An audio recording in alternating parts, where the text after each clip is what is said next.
Yeah, maybe make the feet a little bit bigger. Let me see. Oh, now they can see us.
All Hey right. guys.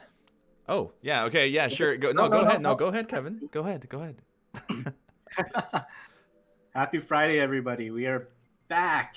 This is Kevin here. Haven't been on since the episode 1, right? Yeah. So it's really, really good to be back. Tonight, we are doing something really, really cool for the first time. We have our boy here, Ryan, our Hi. 2018 GBWC champion, and he has been super awesome helping us get this thing going. Tonight we have a very, very first time Masterclass show. So it'll be really, really cool. Yeah. And Jess, do you want to introduce yourself a little bit? Um, Everyone I've knows you though. I've literally been here the whole time. So there's nothing really to there's nothing to introduce or present. But like Kevin was saying, today's really special because we're debuting the masterclass, GTS Masterclass. We're gonna be trying to do we're gonna try to do these episodes maybe 2 or 3 times per season. But it's really awesome to have Ryan Lau. Like I was saying, I'm super excited for this episode. Like I really am. Even just last night, we've already told you guys that on Thursdays before the show, we have like this meeting with the guests, right, to go over things. But last night, normally the meetings are like 30 minutes, but we were on for like 2 hours. So, if that's any indication of how things are gonna go, it's awesome. I'm really happy. How about you, Ryan? How do you feel, man? Oh, I feel so great. I feel so honored. I love being on the show, and so thanks so much for inviting me back on the show here. And I just love, I love telling and teaching people everything I know, and yeah, I'm just excited. Nice. Nice. Well, guys, today we're going to be looking at scribing, but before we get there, we have to get through some announcements. And we're going to let Kevin kick things off with our social media pages. All right. So if you guys haven't yet, please follow us on Facebook at GTS Base. We also have our IG, our Instagram, our Gunpla Talk Show, our new one, Twitch, at GTS Base there too. If you haven't followed us already, we also have the Gunpla Talk Show on YouTube. Also, if you haven't, you definitely join our Patreon. There's always exclusive looks to upcoming contests, chances to win specific kits or anything else within specific tier systems. You can also vote. All our patrons can vote for different topics, different reviews that they would like us to see. As we noted from before, I got a new mic. We don't need to do that anymore. No, we finally took it off the list. Finally took it off. But Finally. let me just remind you guys that for the time being, COVID over here in Alberta, here where we live in Canada, has been a little bit, took a really tough turn during the holidays. So it's been really kind of raining on us on the fact that we haven't been able to do much other than, just distance. Like, hi, Kevin, how are you all the way over there? And Derek and Alina and everyone. So we're a little quiet right now, but we're coming back, like we've already said it. And remember to leave a follow on Twitch. Like if you're watching right now and you enjoy what we're doing, leave a follow so you guys can watch every Friday. And yeah, so what is this? We have upcoming review. What is this? What is this guy? So, Ooh. what is this guy? This is the Imperial. This is Imperial Dramon from the Figure Ice. Oh shit! It is. It is, Oh, yeah. language. My bad. Yeah. My bad. I apologize for that. The For a second, I did. For a second, I was looking. I'm like, what is this? How come I haven't seen this before? No, wait. Yes, I have. yeah, it's Yes, I the have. new Because, one. Sean's been drooling over it. Yeah, Sean built it. The video has been sent out to our awesome editor Brian, who's going to be editing, and it'll be up on Thursday of next week. So watch out for that if you guys are looking for Imperial Dramon or Digimon kits. You guys know Sean; he loves Digimon. Do you like Digimon? That's all he talks about. That's all he talks about. He does. He does. That really is all he talks about. you Do you like tell him- Digimon, Ryan? Yeah, I actually don't know too much about it, so sorry guys. You and me, man. You and me. I might be a little too old for it. It's okay. At least you know about Pokemon, right? Yeah, Yeah, that's Pokemon right. all the way. I know about There that. it is. Just tell Sean that Pokemons are the same as Digimon. He will. Yeah. He'll probably never talk with me. He probably won't. But regardless of that, you guys can watch that on our YouTube channel. Remember to also subscribe to our YouTube channel. If you guys can't stay for the whole ride, this video will be posted later after it's done. We're gonna be posting the video up to YouTube where you guys can rewatch it as many times as you want, especially now that it's a lesson. And speaking of lesson, today's masterclass, Scribing with Ryan Lau. Look at that, man. Woo! Aw. right, Wow. Ryan. Hey, thanks so much for having me, guys. Yeah, thanks so much. I just want to do a little disclaimer in the beginning. And that disclaimer is that I am by no means a master at this art. And I am just like everyone, still learning and perfecting this craft, and I'm enjoying every moment of it. And so Yeah. I know a lot of times when we, see this incredible artwork in piece, I consider Gunpla artwork, right? It's an expression, right? But you can, even a snapped up kit. We were talking actually last night about how beautiful a kit is if you just, top coat it and put water slides on it. It's so beautiful, So it's this whole spectrum of, of however much you want to put into it, right? And so, just like you, I'm also on this journey of Gunpla, and I just enjoy it, and I'm also learning all the time. So in today's kind of master class, right, I'm just gonna basically teach everything that I know, and the mistakes I've made, what's worked for me, what hasn't worked for me. But in the hands of someone else, it could totally work a totally different way.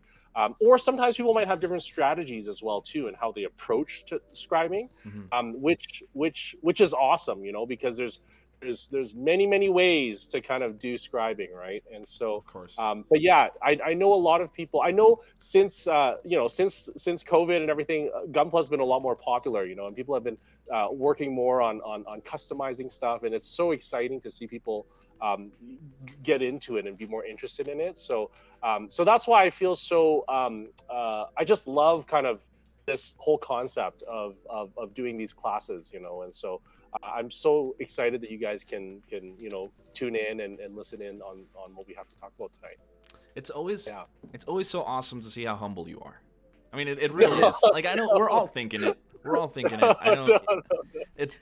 I was talking to my wife about this yesterday. After we finished our conversation of 2 hours, I'm like sitting over there with her because she was working on her Pokemon kits, and she. I was like, why is this guy just so full of energy? Like, I want to be in that mental state. But aside from fanboying, let's get into the whole thing.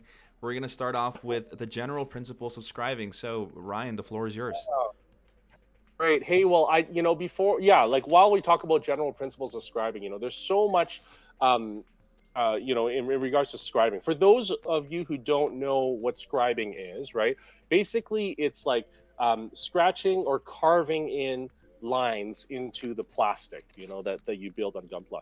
And so, just a little kind of rewinding back, like I first saw this, it was actually kind of funny because I saw at the time I didn't know it was a custom, but it was a PG Zeta. That was probably one of my very first kits I ever painted. And so before painting, I wanted to look up, other people's PG Zetas, right? And so I remember stumbling upon a couple of them, and I'm like, wow, this PG Zeta looks so cool. Like, look at all these cool like decals. Look at the colors. Like, I didn't even, to tell you the truth, I didn't even notice the extra scribed panel lines on there, right? Yeah. And then it came time for me to like start. I built it, right? I built up the PG Zeta. I actually have the PG Zeta right over here behind me. I'll kind of show you later. Nice. And I remember like looking at it, and I was like, wow, like how come my PG Zeta looks like a toy compared to these guys? I'm like, how come it looks so blank and so like normal, mind you, the PG Zeta has like almost no surface details, right? Yeah. And when I look at these, I'm like, wow, wait a second, like did those guys like paint in those lines? Did they like they must have really steady hands? And then I start going down that rabbit hole of like, how do people add lines to like their Gundam models, right? And then from there I realized, okay, there's a concept of scribing, and I was like, what is that? That's like mind-blowing, right? Why would you scratch into a piece of plastic, right? And then so it's kind of a dangerous kind of hole you go into. Oh, it is. Yep. Yeah, it's like an endless kind of, you end up with so much inspiration, but at the same time you're kind of discouraged too, because you're like, wow, like how do I do this, right? Yeah. And so yeah, so I mean at the time there were like no BMCs were around, but almost unheard of. I only heard of them in Asia, and so the only panel line scriber I heard of at the time was the Tamiya. Have you guys heard of the Tamiya like Hook, panel line scriber? the The hook Mm. hook one. one? That's the one. Yeah. That's actually how Kevin and I became friends. He actually gifted Yeah. me his Tamiya one because Oh I wow. was really getting into the whole customizing thing about a year ago. Actually, yeah, about a year ago when we met, because Yeah. we've actually known each other for a year now. And Yeah. he's Oh like, hey, cool. he's like, drop by at my job, and I got a scriber for you. And I go over there, it's a Tamiya one. I'm like, huh? It's like a little hook. It's like a little hook. Yeah. Yeah, exactly. It's really funny because that was the one that I was like, oh, it's Tamiya, like you hear of Tamiya paints and everything, and I'm like, well, there's Scriber, I'll try it out, right? So I quickly ordered it, and I was like, how do you use this thing? Because it's so big, it's so like huge, it's kind of, I didn't even know, but basically all the I don't know if you can see it very well, but like in the Oh chest my you can God, see some yes. scribed lines, right? Of course we And can. then Those kind things of are on the beautiful. side here. No, no, no. But these are all done with the Tamiya line scriber, and Oh I wow. had the most frustrating time with it, to tell you the truth. Like this is actually a very bad panel line design right over here, but I'll talk about this later. But I was just kind of testing things out, Yeah. and it had doing it. Although I was like, how can I get that result that I see other people have? It was a little frustrating because I was like, how come I can't seem to like get the same result, or like how come mine doesn't look as good, right? Yeah. And there was something about the placement of lines as well too. At the time, honestly, like I just thought the kit looked so plain that I wanted to place some lines there so I can place some decals, and that's something I'll go into a little later on too. Yeah. Yeah. Okay. um but it was yeah, no, so it was interesting. I mean, it was a frustrating experience because I didn't get the look that I kind of wanted, but Yeah. at the same time it was a very like it was a very satisfying and like joyful experience because I was like, wow, I can't believe I like added these custom lines to this Gunpla kit, right? I'm like, Mm-hmm. this is actually really cool, like I've kind of made it my own, right? Of course. And so that kind of was my very first foray into scribing, right? And I feel probably a lot of you watching this have a lot more experience than I did back then, or at least now we have like a lot of really cool tutorials. Like YouTube is amazing, and like tools too, like an abundance of tools, which is amazing too, right? And so yeah, back then was really my um, very humble beginnings actually. It was, We all yeah, have to start somewhere. yeah, We have to exactly. start somewhere. Yeah. But I wanted to start with that kind of little story about how I got into it, because I feel like a lot of us, when we first look at kits, we look at that too. We're like, wow, like this looks so cool. Like when you see kind of the finished product, right, of like the Yeah. whole scribed model, like it's pretty mind blowing. Like I look at models all the time, and I'm like, wow, like this custom is just so beautiful, right? And so it's fun. It's really really fun that way to get into scribing, and so I'm excited that that I can kind of impart a little bit of my knowledge, right, and my Yeah. experience in doing it. So Of course. yeah, but yeah, going into like general principles of scribing, I want to talk about kind of some purposes of scribing. So I mentioned it briefly already before. Like scribing, basically, we're like scratching into the plastic, right? These lines, and these lines we're trying to emulate most of the time is what we call panel lines, right? Yeah. So normally, like when we're building like HG kits, right? There's like seam lines. So that's not to be confused with seam lines, because seam lines is basically like when you squish two parts together, right? But Of course. panel lines is kind of mechanical kind of hatches that you would imagine the Gundam suit might have, as you're building it. Because Yeah. it's kind of unrealistic to see an entire mech, right, have just a solid block of like armor and Hmm. have no hatches that they can open to kind of repair Yeah. or and so yeah, so essentially scribing is to emulate the presence of panel lines, to kind of give it that more realistic feel. But that's one purpose, right? People have been amazing too. They've taken it to a whole other level too, right? There's some people who literally scribe patterns into their Gunpla, right? Yeah. Gunpla is, you could do anything you want, right? And so there's one aspect of it which is carving panel lines, right? There's another aspect of it, carving patterns into the armor, right?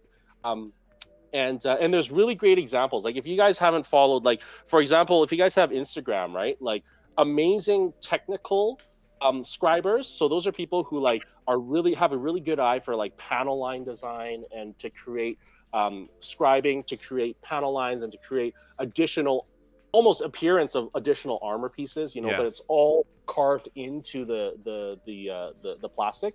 Mhm. Those people, my favorite, one of my favorite, and you guys interviewed him before too, is Joshua Dara. Oh my God, He, yes. yeah, he is probably one of my favorite guys, right? Just because I just love his style, and you'll probably see like in some of my work later on, like a lot of it, I try to make it look as realistic as I can. I mean, as realistic as it can be, right? Yeah. Um, but Joshua Dara's one. There's another guy I follow on Instagram as well too. His name is take4.gp. I know a lot of people probably follow him as well too. He's like Japanese guy, I think, Mhm. and he is also like a very very good technical scriber, Yeah. and he scribes the most beautiful panel line designs as well too. The reason why I mention these guys' names because like first of all they are amazing, right? But secondly also you can see a lot of inspiration from those people. You know, you can Of learn a course. lot just from studying where their placements of lines are. Yeah. And that becomes very important later on when I talk about scribing as well too. Yeah. Okay. Yeah. Another person I really love following on Instagram, and he is a classic example of like the best pattern scriber that I know. And he has the most intricate, fine, detailed lines that are the most parallel I've ever seen. And his name is Studio Rahito. I knew Do you you were guys gonna have say him. I knew it. I knew. I was just waiting for you to say Studio Rahita. I was waiting for it. Yeah, I actually, yeah. sorry for interrupting, but I actually got to talk Oh, to him a couple of months oh, ago. I found him on Reddit because I'm on Reddit on yeah, the Gunpla stuff, and he posted yeah. some stuff, and it didn't get a lot of traction. So Oh, it's nice because like if you comment on it and it's not getting a lot of traction, you know they're bound to read it, right? And so yeah, yeah. I was like, wait a second, is this really you? Are you the Studio Rahito? And he's like, yeah, it's me. I'm like, whoa, you That's know, like, amazing. hey, man, like, I have GTS. Would love to Yeah. have you on. He's like, oh, I'm very humbled, but my English isn't the Oh, best. And it's like, why? yeah, It's always the yeah, language barrier, man. I want to get yeah. Studio Rahito on the show. But anyway, sorry, You, yeah. yeah. Just tell him to come on the show and just he doesn't even need to talk. Just like have him flip through photos and stuff, Yeah. and you can just enjoy his mastery of this art, right? I'm gonna Like, get him on, and you'll be my yeah. co-host for that one, and we'll Okay. just Yeah. fanboy over his work. Oh, for sure, man. We'll just have heart eyes everywhere, For right? real, yeah. Yeah. We'll speak in the language of Gunpla. We don't even Yes. have to speak a mutual language that we understand. We'll just like point and like laugh and admire, right? So yeah, I love that guy. Like it's his style is like very different from my own. Okay, and honestly, I could probably never do what he can do. But I just have the most utmost admiration for his patience and for his precision, Mhm. and just for his like style. Like that's another cool thing is like he has a very recognizable personalized style.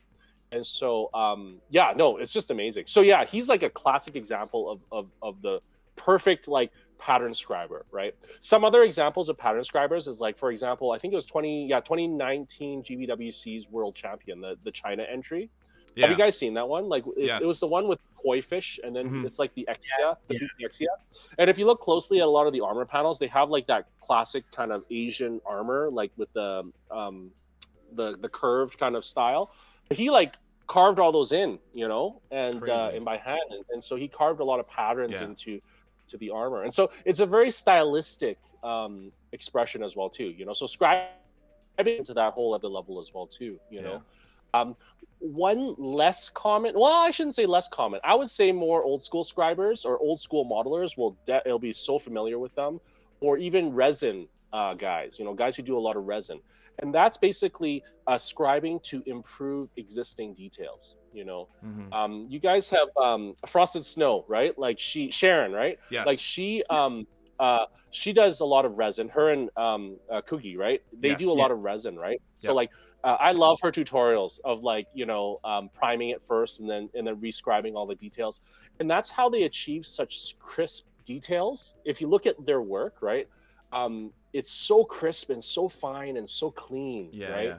Yeah. And when you look at when you look at any detail, actually, not only the panel lines that they rescribe, but a lot of times they actually scribe around. Like, so this is one big struggle I had when I first started Gunpla, was like, how do you know what to panel line and what not to panel line? Did you guys ever have that Yeah. like struggle? Mhm, Like, mhm. do I panel line like, a surface that's flat, but then there's like a groove that's rounded up there? Do I panel line that angle right over there, kind of thing, Yeah. or do I panel line simply just panel lines, right? Mm-hmm. And I know that's always kind of like a common, I shouldn't say argument, but kind of like people will always kind of discuss about that. Be like, that's not a panel line. This is a panel line. You should only panel lines and not like these details, right?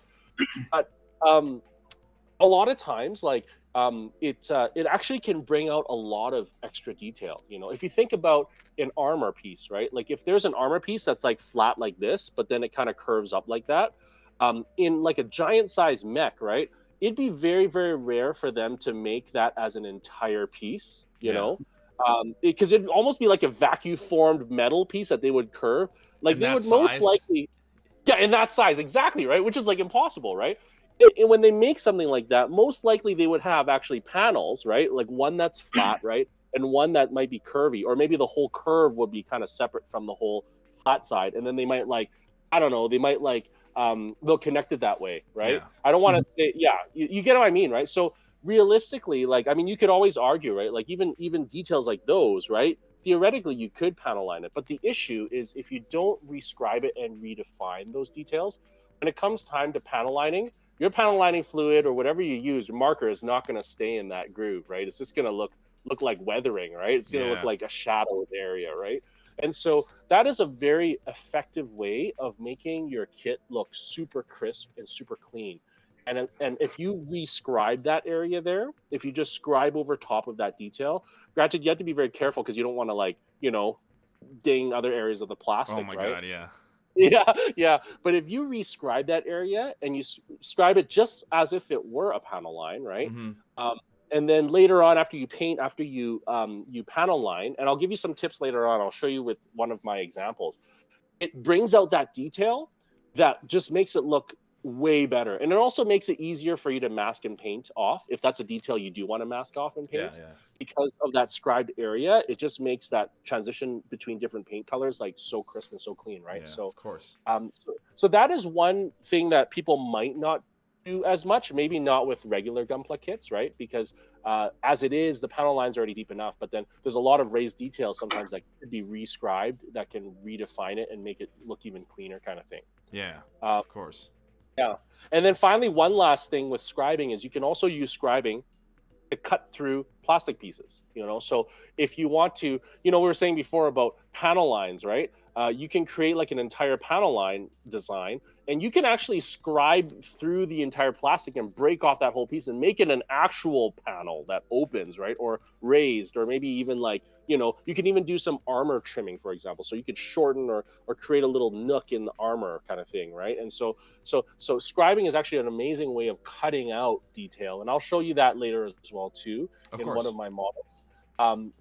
So scribing is actually pretty amazing. Like there's a lot you can do with it, right? Like there's like patterns you can make, Yeah. panel lines. You could rescribe details, improve your kit further. You can also cut out entire plastic pieces, right?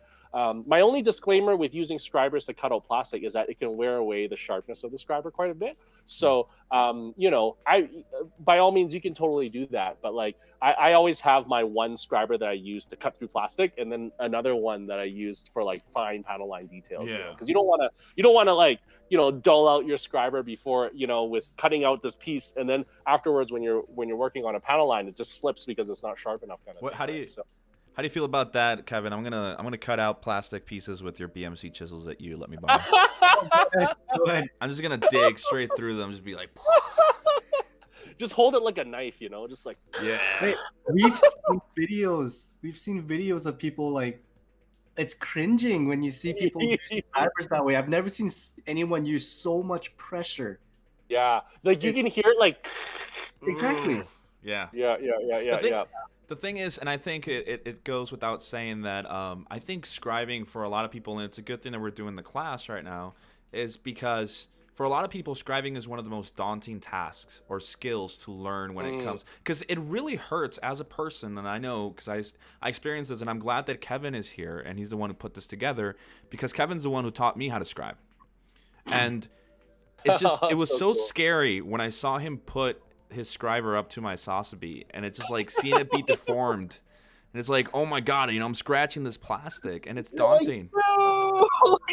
Yeah, exactly. Yeah, everything too, right? Yeah. It's one of his most favorite kits. Oh, we're just gonna make a line right through this. I was like, why? You've ruined a perfect kit. Yeah. With But- scribing with. Sorry. No, go ahead, Kevin. I was gonna say with scribing, if you're doing it, not saying you're doing it wrong all the time, but when you're finished with that piece and you're happy with what you've done, it's very, very fulfilling. The feeling of it's just like, I did that, right? Yeah. Totally. It feels really, really. It's a whole other level. No, I shouldn't say level, but it's just like it is a very satisfying experience, because like it's something that you have designed, it's something that you've executed, and when you look back at it, you're like, wow, like I've made this one single plane look like multiple planes and look like multiple panels, and it's part of the whole kind of making the whole building journey exciting as well too. A lot of times people are like, oh, I can't wait to snap this kit together just to paint it, but then it's kind of like little moments of satisfaction as you are building it together. And then of course painting is a whole other joy in and of itself as well too, right? So it is kind of those halfway mark kind of satisfying things, right? And so, but speaking of scribers and BMC chisels, we have over here a little tiny list of the things that you would need, tools of the trade. Yes. That's right. Yeah. So there's many different scribers out there. Okay. So basically, we'll need some type of scribers or chisels. I definitely recommend. I don't recommend the Tamiya scriber. The reason being, or any scribers, there's another scriber brand called Holly scribers, and those are all similar in that they have pointed tips to them. So they're like very, very sharp, like a knife almost, right? Yeah. The reason why I don't recommend those scribers, they might have a good purpose in your initial scribing line, because they do cut very finely and very thin and very straight, right? And you can get fairly accurate with them. What happens is they actually ditch kind of like a V shape into the plastic, and you don't get that really nice rectangular shape in your panel line, like when you look really, really closely. So those scribers might be like the Holly one is kind of like a teardrop shape. I don't know. Have you guys seen Holly scribers before? Yeah. So those are like teardrop shapes. The nice thing with them is that they're actually pretty easy to hold, and you can control it really well, actually. But I bought those before, and I just didn't like the way the final line that they gave. But if you use it as an initial scriber, it's fine. It works wonders, right? But in terms of chisels, I really, personally, I'm not sponsored by them, but I love Madworx chisels and BMC chisels. I know there's tons of brands out there too, and so I haven't, honestly, I just use what works for me. So I haven't really tried other brands in the past. I just love Madworx and their products and stuff. So those are the chisels that have really worked in my hands. What type of chisels do you guys use? I first started with the Tamiya ones. Yeah. I never even heard of Madworx till after I got the BMCs. The Sujiburito ones. I went straight to that from the Tamiya ones, and then my bank kind of blew up from there. So expensive. Yeah. So what, the BMCs? Yeah, the BMCs. I've been very fortunate to have Kevin as a friend who he let me borrow his BMC chisels. So I know a lot of people say, oh, it's the skill, it's not the tool. But in this case, when you have the right tool, and I've seen Madworx, and Madworx follow the same design element of BMC, but it really is the tool. Like if you have a good tool that does what it needs to do really well, it makes life so much easier. And once I started scribing with the BMC ones, it was like I just can't use another scriber. It's too good. It's too good. Yeah. Like I've never used other kind of scribers other than the two, and I'm kind of like a creature of habit too, right? Like whatever works for me, I'm just going to use, right? So it's actually interesting because like I actually use my BMCs without the handles because I've just been used to using them like that. And for me, I just find that I get a better kind of control with them, when I'm just holding it kind of like this three finger grip kind of thing. Oh yeah. because when I'm scribing, I tend to like go really really close up and kind of, I start very gentle, and then I move harder down, in terms of the scribing. But for BMCs, I really love using those for creating notches. Hmm. I use that pretty much exclusively just to create notches in the plastic. But panel lines, I actually really really love using my BMC.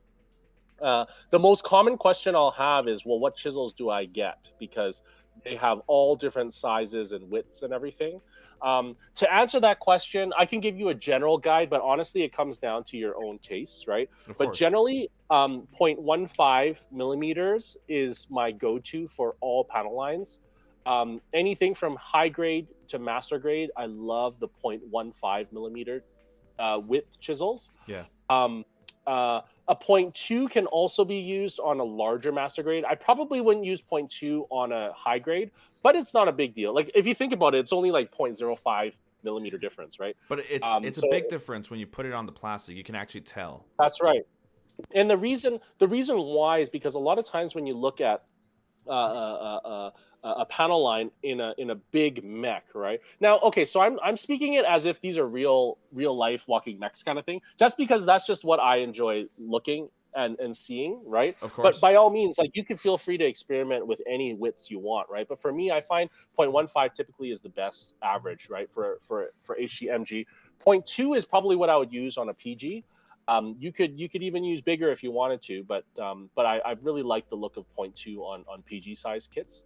So those are the kind of the two widths I usually use for panel lines to create panel lines. Yeah. And then notches is one of my favorite things to add. And I feel like once you add notches, it really really sells the point that it's a panel, it's a panel line detail or a hatch that's present, right? Of course. So for for notches, I love to use zero point 0.5 and zero point 0.6. I know it's like weird because they're only like 0.1 millimeters difference from each other, but zero point 0.6 is probably my most commonly used one for notches. The reason why is because I can use a zero point 0.5 millimeter width plot plate to add any additional details in the middle, and it's like the perfect width that fits into a zero point 0.6. Oh wow. If I use it, yeah, if I use a zero point 0.5 and then if I use a zero point 0.5 thick plot plate, it's just a little bit too narrow of a notch that you make. So Hmm. zero point 0.6 is actually my go-to. But I love using 0.5 as well too because I use it for other notch details as well too. Yeah. And I find it it's really easy to create a really nice notch there. Of course. And so that's 0.5, 0.6. There's also 0.8 that I use and also 1.5. So those are kind of for me to create bigger notches in the armor and stuff. Okay. And one of the topics I'll talk about too is how to create a more interesting kind of visually appealing kind of design is to mix up your sizes and widths of scribing. Yeah. Um, all too often I see people just use a single size to scribe everything, and then it looks good, right? But it doesn't. It looks more like a pattern at that point sometimes, and it could it brings out a lot more visual interest when you play with the sizes and widths Of course. of your scribing. So, but yeah, so those are all my scribers. It's 0.15, 0.2, 0.5, 0.6, 0.8, and 1.5. Wow. So of course you can go even bigger, but Yeah. but those are just the ones I use. I remember when I first started, I was like, which ones do I buy? Because they're so expensive. I don't want to buy the full thing. And I couldn't really find a firm answer from a lot of people in regards to like making notches and stuff. I did see some places say like 0.15, 0.2, but yeah, I had to figure it out. So I bought a lot of useless chisels that I never ended up using, right? But Oh. those are just the ones that I love using. So yeah. Well, speaking of chisels, we have a question by Hydroponica in the chat. He says, "Did you guys go over chisel shapes? Is there a difference when it Yeah. comes to the shape and what it does?" Great question. So I talked briefly about the Tamiya scriber and also the Holly scriber. Those chisels, the tips are like pointed. It's like a knife shape. Whereas the chisels like BMC and Madworx and most other chisels, used custom for panel lining, they are essentially like it's like those massive they're like a flat end. Yeah. But it's like on an angle. Sorry guys, I don't really have. It's like this type of shape. But Hmm. but but maybe not as like narrow, right? Yeah.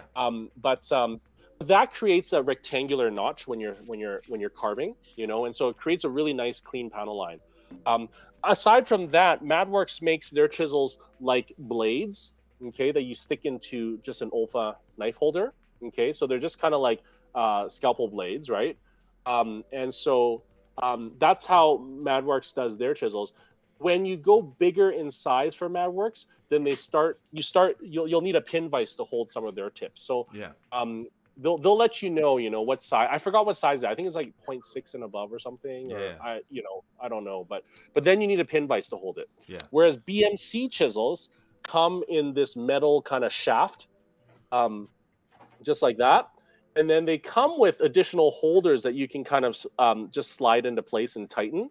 And then so it gives you a big kind of pen hold almost if you want. Yeah. But like I said before, I just hold my BMC chisels just with on the That's shaft and crazy, everything. man. The fact that you just hold Like them like that without yeah. without Well, the little holder. yeah. The funny thing is because I just bought the chisels and I was like, I don't want to spend money on a holder, and then so I just started learning to use it just on the actual shaft. So everyone has it differently, right? So Yeah. Mhm. but those are the main different types of designs. There is Despier has the hook scriber kind of thing. Yeah. It's like a tiny little Yeah. hook, right? I have it over And there in the that back. yeah, and that one forget correct me if I'm wrong. Is that one like a pointed tip? Like Give me a or second. Let is me grab it. Actually, it's literally right here. yeah. Yeah, so I do have one of the So, holders for the BMC ones. oh, you guys Okay. can't. I know Ryan can't see it, but you guys in the audience can. Yeah. But it is, yeah. It's like a hook. It's like a little nail, and it's got a pointed. It's got a Mm. pointed end to it. So it's Yeah, like a it's a V very shape then, small. right? Yeah, it's like It's probably it's a similar fish to hook. the Holly scriber then. Yeah, yeah. So those are good for like initial panel lines, but I wouldn't say they don't create as nice of a look, when you're using as compared to a rectangular end Mhm. chisel. And but those are essentially like the different types of chisels, right? Yeah. I know BMCs are very very expensive, right? So I know Korea made a similar comparable brand. Oh yeah, That Frosted Snow and them and Cook yeah, Die are using them. I forgot what. SOA or something or S something. I Yeah, forgot. it But they looks look just like BMC. exactly. They look just like BMC, right? Yeah. So I don't want to just BMC fanboy and just be like only use BMC because it Come is on, very expensive, but still, come on, man. They're but but I'll just tell you what's worked for me, right? And yeah. so I think it's a great product, right?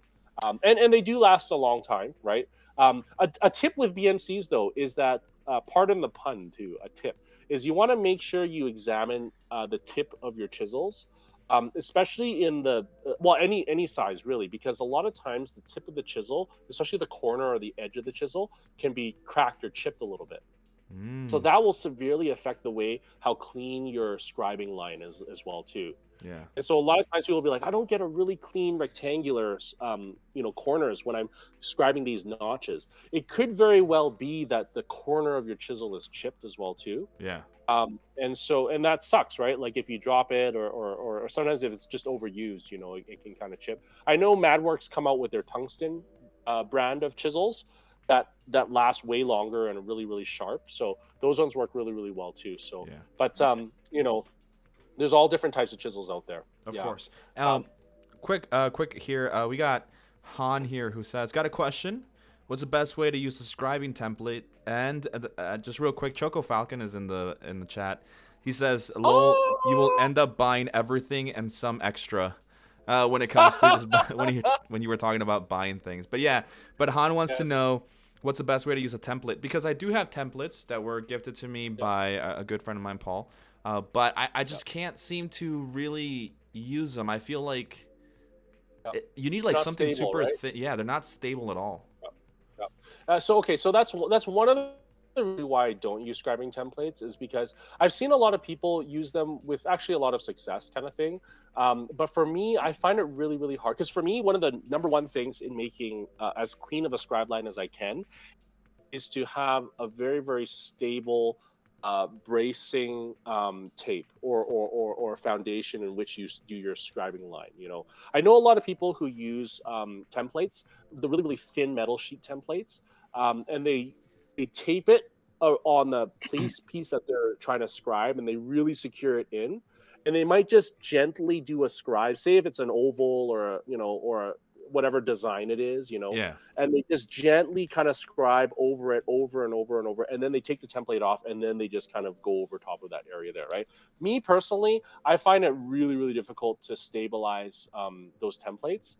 I bought a couple, like what Dave said. I bought a couple of those, and I gave it a try, but I just didn't like the instability of it.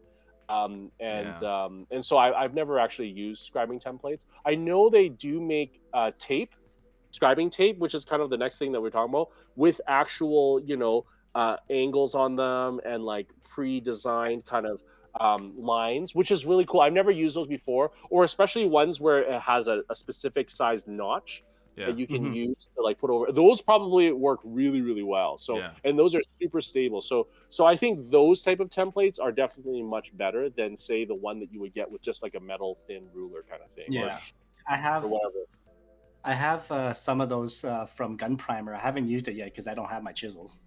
Right. Man, I wonder where they are, man. Yeah, gee. I'll find them one day. Yeah, but no, I do have my extra, the 0.6 millimeter one. Yeah. But yeah, no, I'll try them out one day. Yeah. The thing is, and like going back to the class and everything, like right now on screen we have the Madworx tape, and I think that's another underrated. It's very underrated, like the quality that you need to have of tape, and Madworx makes, I feel, the best tape. Yeah, I've used Madworx. I really, really like Madworx tapes. I love how many sizes they have, especially. I actually didn't know until I saw this picture that they had 3 millimeter wide. Whereas before I used to always use the HIQ parts. Yeah, I was just gonna say. This is a very popular one, the 6 millimeter wide, and they also have a 4 millimeter wide one. And so Madworx, I really like that they have a 3 and a 5 millimeter. Actually, that's actually amazing, because later on I'll tell you about how to like line things up and make things symmetrical as well too. Ooh. So yes, the scribing tape is very, very, very, very important. In my experience, I've found that, so honestly, to tell you the truth, like for the longest time, I only had 6 millimeter wide scribing tape. And it was this one that I used, the HIQ one. Yeah. And what I would do is, I find that actually a little too wide, to use on a lot of smaller surfaces. Yeah. Something that seems a little counterintuitive is that you would expect that a wider piece of tape would be more secure on a piece of plastic, because there's more adhesive on it. Yeah. The opposite is actually true. The thinner the tape it is, the better it sticks on, because if the surface has any type of curve on it, or if it's flat, or like even just a slight curve to it, your sticker's only going to stick on that one surface that you're sticking onto. If you have a really wide sticker, it's only going to stick on that one tip, and any nudge, any push, it's going to knock that sticker and rotate it into and move it out of position, kind of thing, right? So I've always for the longest time I wasted so much time just cutting my 6 millimeter into like tinier strips so that I can use those to. Me too, man. Yeah, just with the little knife. It's just like the scissors. I have exactly. Yeah, I use tiny scissors, right? But scribing tape is really important. Also, when I first scribed, a lot of people will be like, "Don't buy scribing tape; it's so expensive. Just use those like name label makers kind of thing. Those plastic." Yeah, the dynamo tape or whatever. It's called. The Dymo tape. Yeah, exactly. The Dymo tape. I've used those too, but trust me, it's a very big difference, because Dymo tape, you can't see through it. Yeah. And so you can't see symmetry as well. Whereas with this plastic one, you can actually see through it. Yeah. And it's so much easier to see. And also the adhesive is way better on these ones than it is on Dymo tape. So don't waste your time with Dymo tape. I shouldn't say waste your time. Like maybe start. No. You can be honest. All right.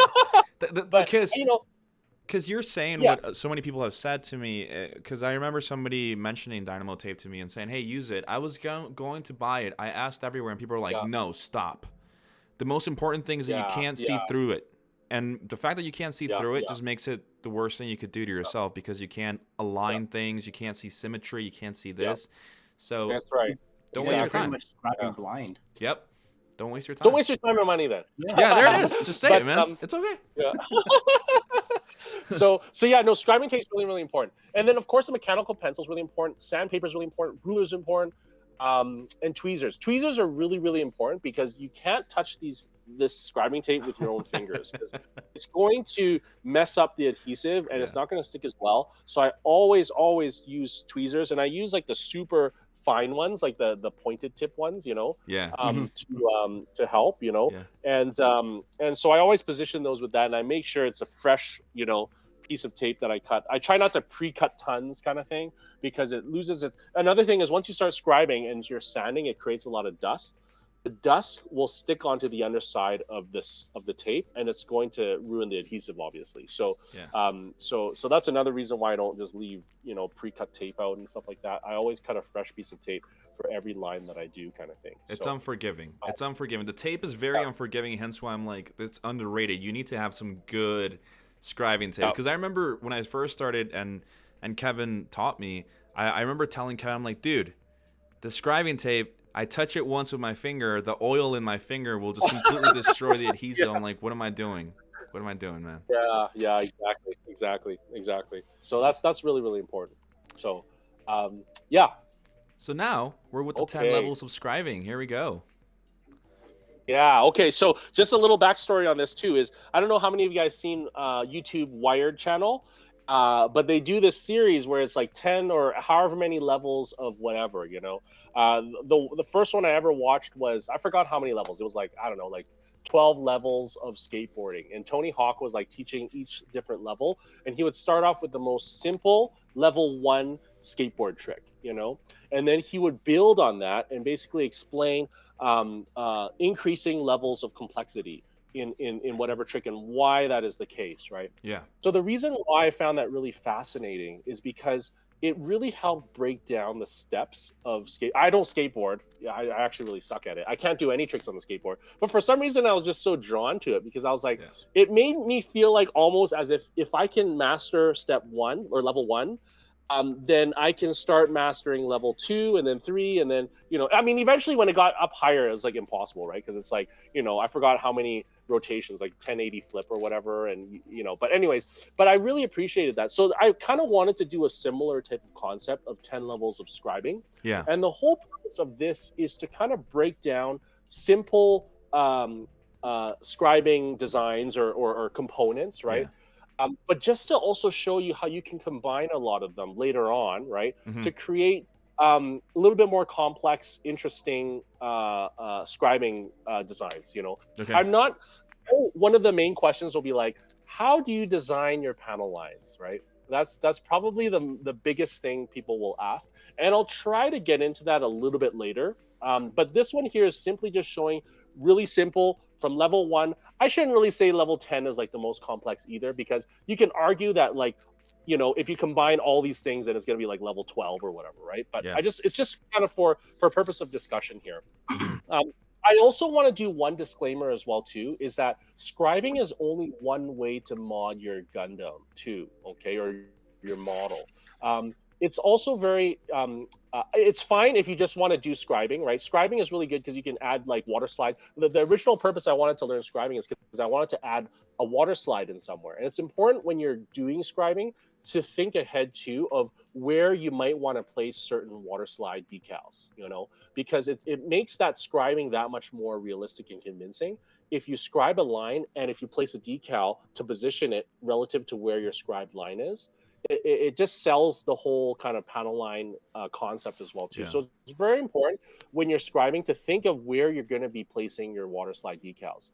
Okay. It also leads to the next point, is that a lot of times and nothing against people who like to go like crazy with their scribing too, like that, like I said, that's all, it's an art in and of itself, right? For me personally, like I don't like to over scribe my pieces, because like I said, again, scribing is only one way of modding your kit, right? You'll see that it brings out so much more detail when you start adding other things like kit bashes, or if you start adding top plate details or layered details over top of your scribing. David is actually, if Choco Falcon's still in, Dave is like a master of that, creating kind of mechanical internal details, scribing, but also laying plot Yeah. plate over top Yeah. and kit bashing. It becomes a whole mishmash, and it just makes a really beautiful piece and very convincing.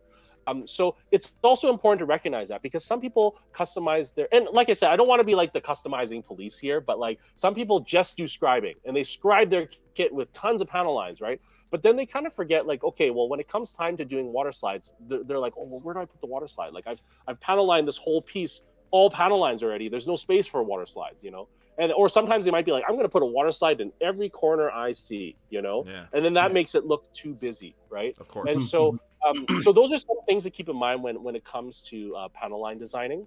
Right. And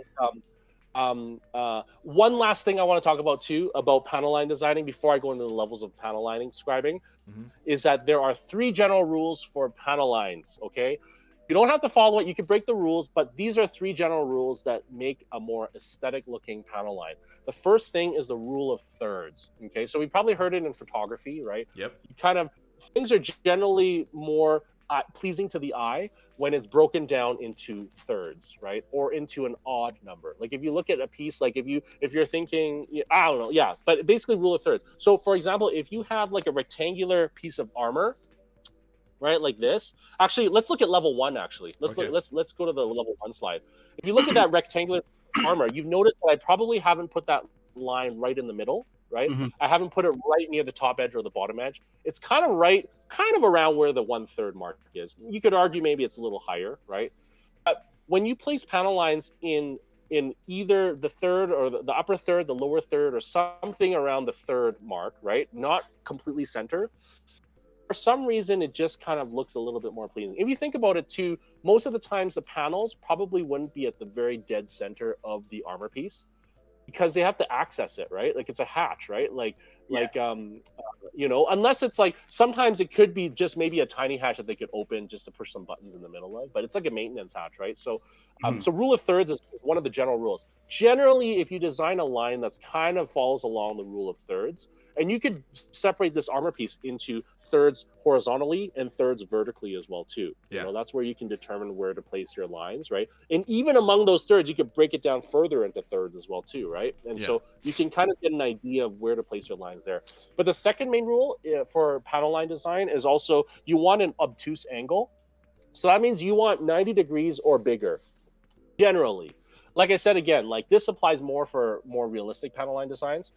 So in other words, when you're doing a panel line, if possible, like I said, unless you're doing a pattern or something, if possible, try not to make it an acute angle. You know, like if it comes like you want to be 90 degrees or bigger. You know, just because also like it is more pleasing to the eye where it's more of a natural transition. You know, when it is kind of more of an obtuse angle than an acute angle. Yeah. And you'll see some examples of that later too. And then finally, the third general rule is the 3-line rule. A lot of times, like if you do a panel line and you do 3 lines kind of thing, as opposed to just 2 lines, you know, if you have like a piece and you just do 1 line and a second one, then generally the 3-line also just kind of looks a little bit more appealing as well too, you know. And later on you'll see, you know, you could wrap lines around all the pieces and stuff like that. But anyways, let's go back. Any questions about that, by the way, guys? Or that kind of no, you guys have probably heard that before, Kevin? right? No, I was gonna quickly say it's pretty much just 3, 3, 3, 3. Thirds, 3 general rule, 3 lines. Super easy to remember and stuff. I never thought about it that way, but for myself, when I came to panel lining, I always just thought it always looked better this way. Right. In general, I just never thought of it being the thirds. Right. So like, oh, this looks good this way. Yeah, no, you're right, because if you do everything almost dead center, it just looks way too fake. Exactly. Like a lot of times, if you do a dead center, it's going to look like a cross, you know? Yeah. Exactly. And it's kind of like, in fact, it might even look like a seam line, right? If you do it straight down the middle of an arm or something, right? And so always try to keep that in mind, you know? Rule of thirds. That is really important, you know? Yeah. No, definitely. Yeah. Because when you're saying doing the whole cross, it's just like, for me, I'm building my basement right now completely different, but putting subfloors in. You wouldn't put the pieces at a complete cross. You have to stagger it, or else it's never going to hold. Right? Exactly. And thinking about it as an armor piece in a mobile suit, if these pieces constantly symmetrical in a cross way, they're never going to stay in Yeah. place. Right? Yeah, exactly. Yeah. It'll like something will hit it and it'll just split right in half. Exactly. Yeah. Yep. There's structure to it. So it is interesting. But let's go back to the 10 levels of scribing, okay? So level 1 is just scribing a single straight line. I know this. The first question you ask is, but it's only one line. How about the 3-line rule, right? Well, honestly, a lot of times this is where you can kind of break it, right? Like I said, those aren't hard set rules, right? But I've scribed a single line so many times. And single line here, a couple of pointers for the single line scribe is you want to make it as parallel as possible to you, in this case, probably the top and the bottom of the armor piece. If the line is angled slightly, it's going to be fairly noticeable. But mind you, okay, another disclaimer here is I'm very anal about kind of symmetry and I want to get things as symmetrical as I can and as even and parallel as I can, kind of thing. I know a lot of times and I don't want to sound like, oh, you have to make it perfect every time kind of thing, because at the same time you have to experiment. I've made tons of mistakes before too, so don't get me wrong, right? But one of the things to keep in mind for a straight line is you want to keep it as parallel as possible. The easiest way to do that, and kind of going back with your scribing tape, is with all the different millimeters of scribing tape. If you put that scribing tape right on the edge of that top surface of that piece there, then you know that line that you're going to scribe along that scribing tape is going to be parallel. Like you use that scribing tape as a gauge to see how parallel it is to the surface of the armor. It's actually really important because you do that a lot. We do want to make really, really parallel lines. So that's kind of the best way to gauge it. Sometimes I'm really anal as well too. Like if I'm scribing other things to it, I might even actually put a ruler to measure like against an edge to see if it's the same on one edge, like if it's 3 millimeters one edge, and if I move over here, is it also 3 millimeters over here as well too, right? Just to kind of get the parallel kind of side of things. So but yeah, level 1, most simple, scribing a simple straight line. Makes sense, right? With another thing I want to talk about too, and this applies to all scribing lines too, is after you scribe it too, you're going to notice that the edges of the plastic will be raised a little bit and you're going to have a bit of flash. So it's very, very important to kind of gently sand it down. And once you sand it down, the sand bits of plastic will kind of gather along the line that you've scribed. The white line. And so it's really, exactly, the white line. And that really helps confirm how parallel it is and how straight it is and how clean it is. And a lot of times I actually sand it and I rescribe it again, and I sand it and I rescribe it again. Okay, a lot of times very gentle passes for your first couple lines. Don't dig. Don't dig, exactly. Another tip here too for your scriber is the more parallel your scribe, say this is the plastic piece over here, okay? You're scribing like this, right? The more parallel your scriber is to the plastic piece, so the more it's like this, the less it's gonna cut. Okay, the more it's gonna slide too, though, don't get me wrong. But the more vertical and perpendicular your chisel is to the plastic piece, the more it's gonna cut away. So ideally, you don't want to scribe straight down like this, perpendicular to the piece, and you also don't want to scribe completely parallel or almost parallel to it. You want to be at a 45-degree angle.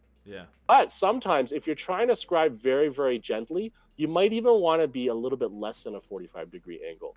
And if you're trying to ditch out more of the plastic, then you can start angling it more, starting to be a little bit more perpendicular to it. You're going to notice it's going to remove more plastic the more perpendicular you are to the piece. And so that's something to keep in mind as well too. So a lot of times my initial lines, I'm going to be scribing kind of at an angle like here kind of thing. Then as I'm trying to get deeper and deeper, or if I'm trying to cut through a piece with my scriber, I kind of angle it more like that. And I kind of scribe straight into it. But, we were saying before, you hear certain people scribing, and you hear that terrible scratching sound. You're like, man, they're pushing so hard, right? They don't do that until they've scribed probably 20 times already ahead of time, Because if you push too hard off the get-go, you're going to veer off course and you're going to ditch certain things, or you might go past the detail. So it's very, very important to have a super gentle touch. This is where a really sharp scriber or a chisel comes into play. Because when you push very, very gently, that chisel is going to go create a very fine line. And you just keep on following that same line over and over again until you get deep enough that you can slowly go quicker and go more perpendicular to the piece, and then you get deeper and deeper and deeper. And you don't want to like scribe through the piece, right? Unless you're trying to cut through it. But after you do that, then you sand it, and then I kind of go through again just to check the line and remove all the debris in the middle. You can use a toothbrush to kind of clean it out too, and then just make sure that your line is flat, that there's no flash over top of where you scribe your line. So then when you, oh sorry, go ahead. One last thing. I was just gonna say I use 600 grit sandpaper to sand the piece afterwards. Actually, I sanded. Oh, sorry. I'll backtrack a little bit too. Before I even scribe a line, actually, I'm sanding the surface of the plastic. Yes. Okay. I sand basically the entire surface. I love 600 grit, so I just use 600 grit, and then I basically wipe off all the dust and make sure all the dust is over.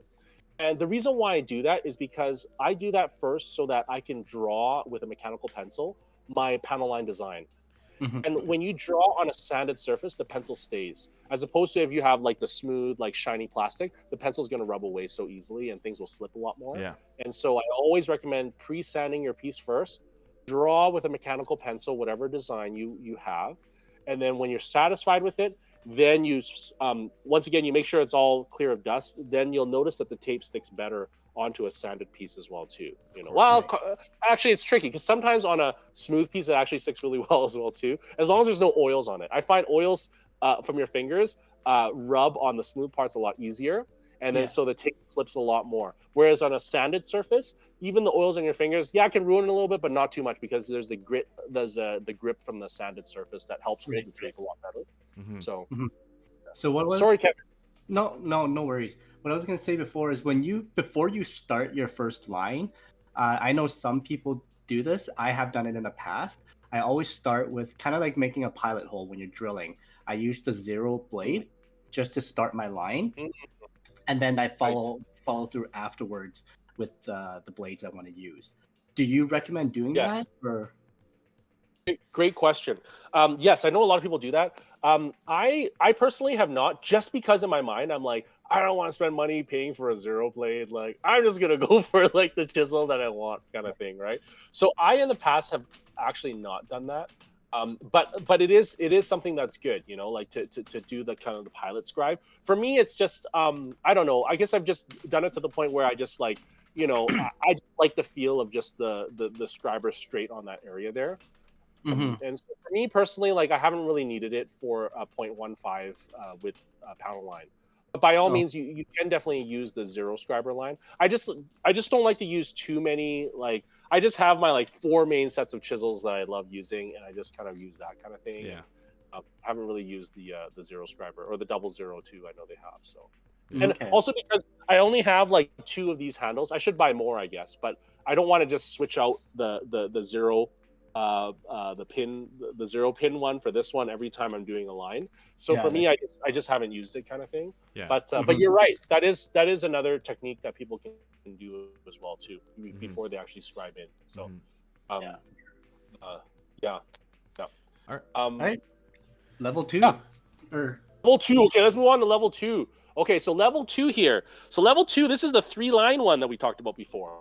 Okay, this is 3 lines. It's also obtuse angles, as you notice. Okay, this is also a very, very classic and common panel line design. And for this one here, the same rules apply. The parallel lines for the top line on the right and the lower line on the left, those ones, the best look is achieved when they're both parallel to each other. Okay, so the way I make this is probably different from the way many people make it, I think. But for me, the parallelness, I don't even know if that's a word, how parallel both lines are is really, really important for me. So what I do to make this line here, and it's very tedious and it's very, I shouldn't say tedious, but like it does take more time, is I actually tape 2 pieces of guide tape. So I generally draw it out first, so I know exactly where that bottom straight line will end and where the top straight line will end. So I usually draw a perpendicular line to it. So sorry, I should have draw it like this, okay? Okay. So I generally draw out the horizontal line, the horizontal line. So I know exactly where that line needs to stop. Okay, where this line stops and where this line stops. Mm-hmm. And then what I do is I tape 2 parallel tapes, one on the top and one on the bottom, to get it. I'll just draw this really quickly, okay? So it's like this. I paste two pieces of tape like this. Yeah. And so I make sure that those are very parallel to each other. Okay. And so the reason why I do that is because I want that tape that to be parallel. If this width is like 3 millimeters, it makes it even easier because I just need to put one tape in the middle, because that tape is always going to be parallel, top and bottom border, right? So depending on, sometimes I might place 2 tapes if it's like a wide angle here or a wide line here in the middle. Sometimes I'm just going to use a single piece of tape in the middle so that I know it's going to be parallel, right? And then so what I do is I scribe the one line on the bottom, and then I scribe the one line on the top. Okay, and then I make sure to stop right at those 2 spots over there. Okay. And then what I do is I take off the tape. So I've scribed those lines pretty much to full depth, and then I take off the tape there, and then that's when I sand, right? I sand it so you can see the white line. And I like to leave it in the sanded with the white line phase because I want to see exactly where my line ends. So sometimes if you sand it and then you use a toothbrush to clean it out and you see your panel line, right? And then you stick another piece of tape to do that diagonal line, you can't actually see where that panel line starts and ends. Okay. So for me, what's worked in the past is I just sand it so I can see the white line, and then I tape my diagonal tape to basically connect both of those horizontal lines that I've made. Okay. So that's how it's worked for me in the past. Like I kind of put a piece of tape like that kind of thing, and then I make the horizontal line like that. That's also how the clear tape works. Yes. I know there's other ways of doing it. The most popular way is a lot of times people use a little pin and they poke the holes where those angles will be. Like they would poke a hole over here, and poke a hole over here, and then they basically scribe up to that hole. They scribe down here and they scribe past the hole over there. But all too often I've seen kind of lines where they're like kind of off a little bit, like that kind of thing, or they're not parallel the top line and bottom line. And so I don't know. For me, it just takes a lot of time, but it's worked really well for me, and I could do it really quick. But like I said, there's like multiple ways to do it, and I'm sure a lot of you will be watching this and be like, "This guy's so stupid! Like, it's taking him 3 pieces of tape just to do this." Or I know a lot of people who like just tape all the angles and they just scribe everywhere, kind of thing. They just scribe like the actual, V or So yeah, but that's kind of what's worked for me in the past. For me, it's also really funny. I typically like to have the tape on the left side and my scriber on the right side when I'm creating the line. I find for me that just gives me the best control. I find I can't control as well if the tape is on the right side and I'm scribing on the left side of the tape. For me, do you guys find that? Do you guys find like a difference in which side of the tape you scribe on? Now that you mentioned it, I'm playing on my hand. I'm just like, wait, I prefer it on the left side also. Right, exactly. Like, of course, if you're left-handed, it might be different, right? But that's another thing I find that's really important, at least for me, in creating really nice, stable, and clean lines, is always trying to be consistent in scribing on the same side. Sometimes you can't avoid it, right? But that's what's really worked for me. If the tape is on the left side, I scribe the straightest and the best line on the right side of that edge of the tape. And so, for example, if you think about this piece over here, where I'm scribing, it's interesting because on one side I have to scribe, outwards in, and the other side I have to scribe the other way, outwards in as well too. So it's kind of, it changes as way, but the side in which you scribe on the tape will change the way you scribe as well too. So give that a try, give that a test. Put a piece of tape on a piece of plastic, scribe on the right side of the tape, scribe on the left side of the tape, see what's more comfortable for you and which line you can get cleaner. I mean, some people are good at both. So hey, that's awesome. Yeah, more power to them. But for me, more power to them, right? But for me, to make the cleanest lines, I always try to scribe on the right side there of the tape. So you totally read my mind just a little bit back when you were saying scribing inwards or outwards towards the piece. I was going to ask you, which way do you prefer? Because when I look at it, I always scribe. A lot of times I scribe towards myself if I'm going up and down, because I feel like there's more control going from top to bottom instead of pushing outwards. And then Yes. Oh, yes. Great point. Yeah. A really great point. To just answer that question really quickly, I always try to pull. So I always try to pull. I get way more control that way. I know some people will actually. You should never push with a scriber. Actually, when you're scribing a panel line, sometimes if you're creating a notch, people might push. But they only push when they've scribed it deep enough already, where they can't like push a notch out this whole area Yeah. kind of thing. Mhm. It's a very controlled kind of push. But even then, I always like to drag. It's always a dragging motion that you're doing. And so with that in mind, if you constantly drag from point A to point B, if you're dragging, point A is going to be cut deeper than point B. Yeah. Makes sense, Yeah, right? you have to Because turn. you're Yep. down further. So you always have to turn the piece around and go from B to A, B to A. So when I'm talking about repeating that line, you're scribing this way, right? And you're also turning the piece and you're scribing also in a dragging motion. Yep. And so you get both sides equally kind of scribed, Yep. Yeah. and that's how you kind of get a more even line. Because if you were to scribe this angle, right, just from the one direction, then that one area where you're trying to connect that diagonal line is going to be very shallow, Yeah. and then so you're going to get a nice. And of course, after I do that diagonal line, then I go back, and that's when I go like straight, diagonal, straight, straight, diagonal, straight, and you kind of merge the two lines together. I find that gives me the most crisp kind of angle. Mm-hmm. I tried the pin method before, where you poke the holes where the angles will change, and I scribed like that. I didn't really like that. At least it didn't work for me. Maybe the pin hole that I made was too deep and too big because it didn't give me that really crisp line. Okay. Oh. So later on in one of my models, I'll show you like one of my first times making that line, I actually overscribed, and it's okay. Sometimes people, to make this even easier, is a lot of people might just scribe two parallel lines, the diagonal line, and they might just fill the line, that's past overscribed and stuff, and they stand over top. For me, I just don't like to like fill the line, so I try to do it as perfect as I can on the first try. But that's kind of how I do that scribed line there. What do you recommend for the amount of times going through a line? How many strokes? Yeah, great question. Yeah, I probably, honestly, to tell you the truth, I probably go like at least 15 times each time. But the first maybe 5 times is like super light, super gentle, right? And then the next maybe like 4 or 5 times it's kind of like in one direction, and then another 4 or 5 times is in the other direction, Right. Okay. And then when the piece is done, I would connect it, especially around the corners. When you're connecting it, so I'll take all the tape off, right? And then I would connect it, but I would be very careful when you're connecting the corners, because sometimes if it's not quite engaged around the corner, you could slip, kind of thing, right? Oh. Yeah. The nice thing though is if you slip, even if you slip, you can always correct it. You can patch it back up, or you can continue sanding it down until that slipped area is gone. And because your scribe line is always going to be deeper than that little slip that you made, unless you push too hard. But it's always correctable, right? So, but yeah. So I scribe probably. I've never really counted, but honestly, like it's not just if you do 3 or 4 passes, that's way too little. I would say more in the realm of 15 to 20 passes. Yeah. Okay. All right.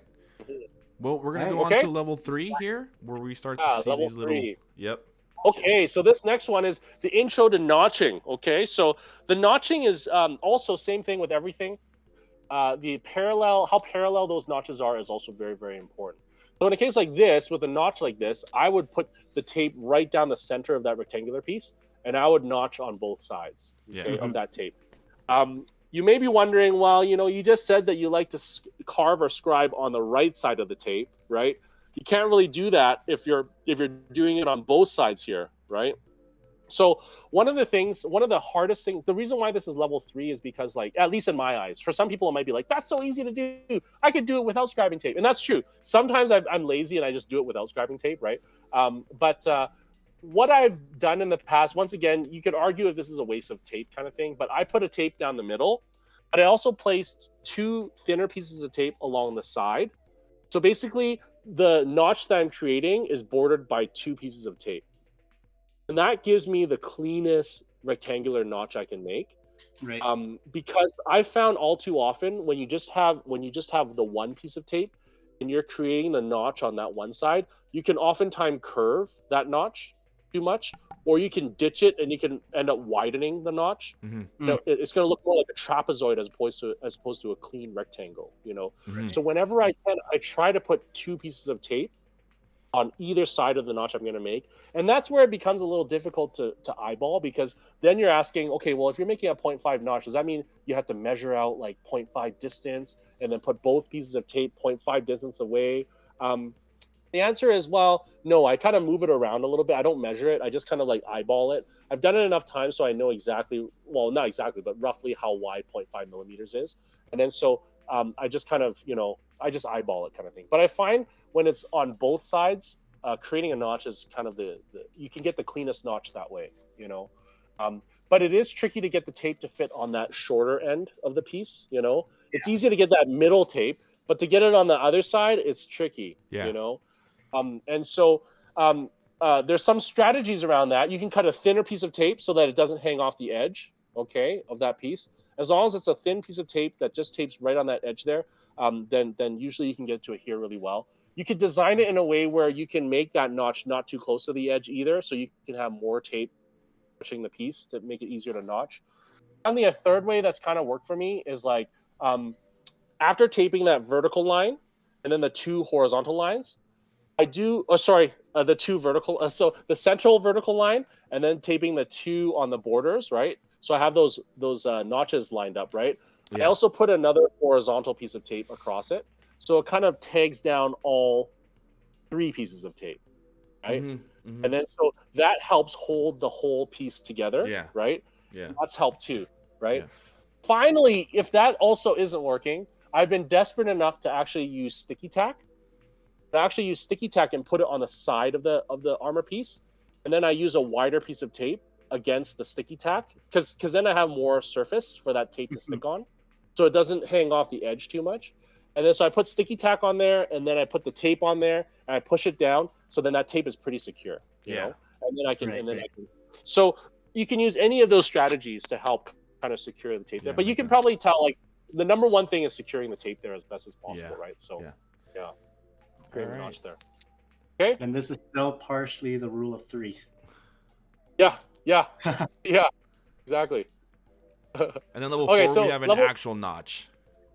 Yeah. Okay. So level 4, actual notch. Okay. So this is what really makes I feel really sells a panel line. Okay. And so this is also, I find this really important. If you guys will notice that if you guys just do a single panel line, it's going to look a little boring. It's going to look just like a panel line. It might not even look a panel line. It just look like a line, right? But if you add a notch to it, it's immediately going to bring a lot more visual interest to it, you know? Basically that. So for this one, the way I make this is same way as I made the other one. But I don't put the line against the top edge. I put it on the bottom edge. Okay. Well, sorry, I don't put the tape. I put the tape on the bottom edge of that, and then I scribe that line. Okay, and then I leave that tape on the bottom. Okay. Yes. And then I put a second tape just above it, 0.5 millimeters away from it, or 0.6 or whatever width you want. And then that way I have the two borders of the tape, and I do the notch over top that way. So that's the easiest and cleanest way to do this one. You could do it freehand, of course, but for me, that's giving me the cleanest lines. And when you're doing it that way, you just got to make sure that that notch that you make is centered, and then you have equidistance, you know, from one edge to the other edge. Well, freehand, that's kind of the cleanest.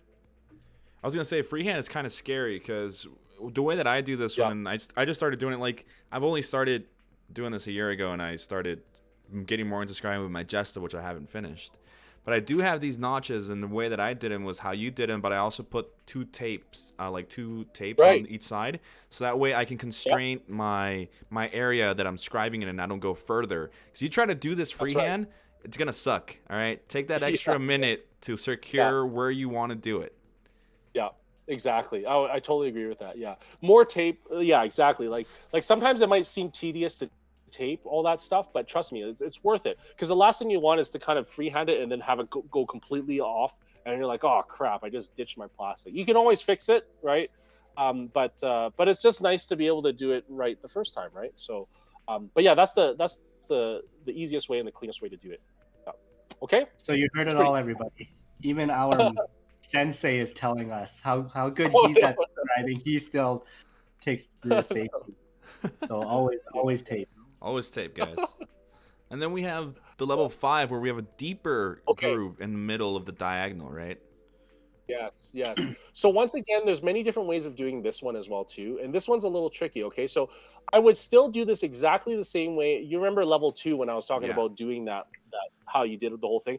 I Yeah. would make that first. Okay, I would make that design first, right?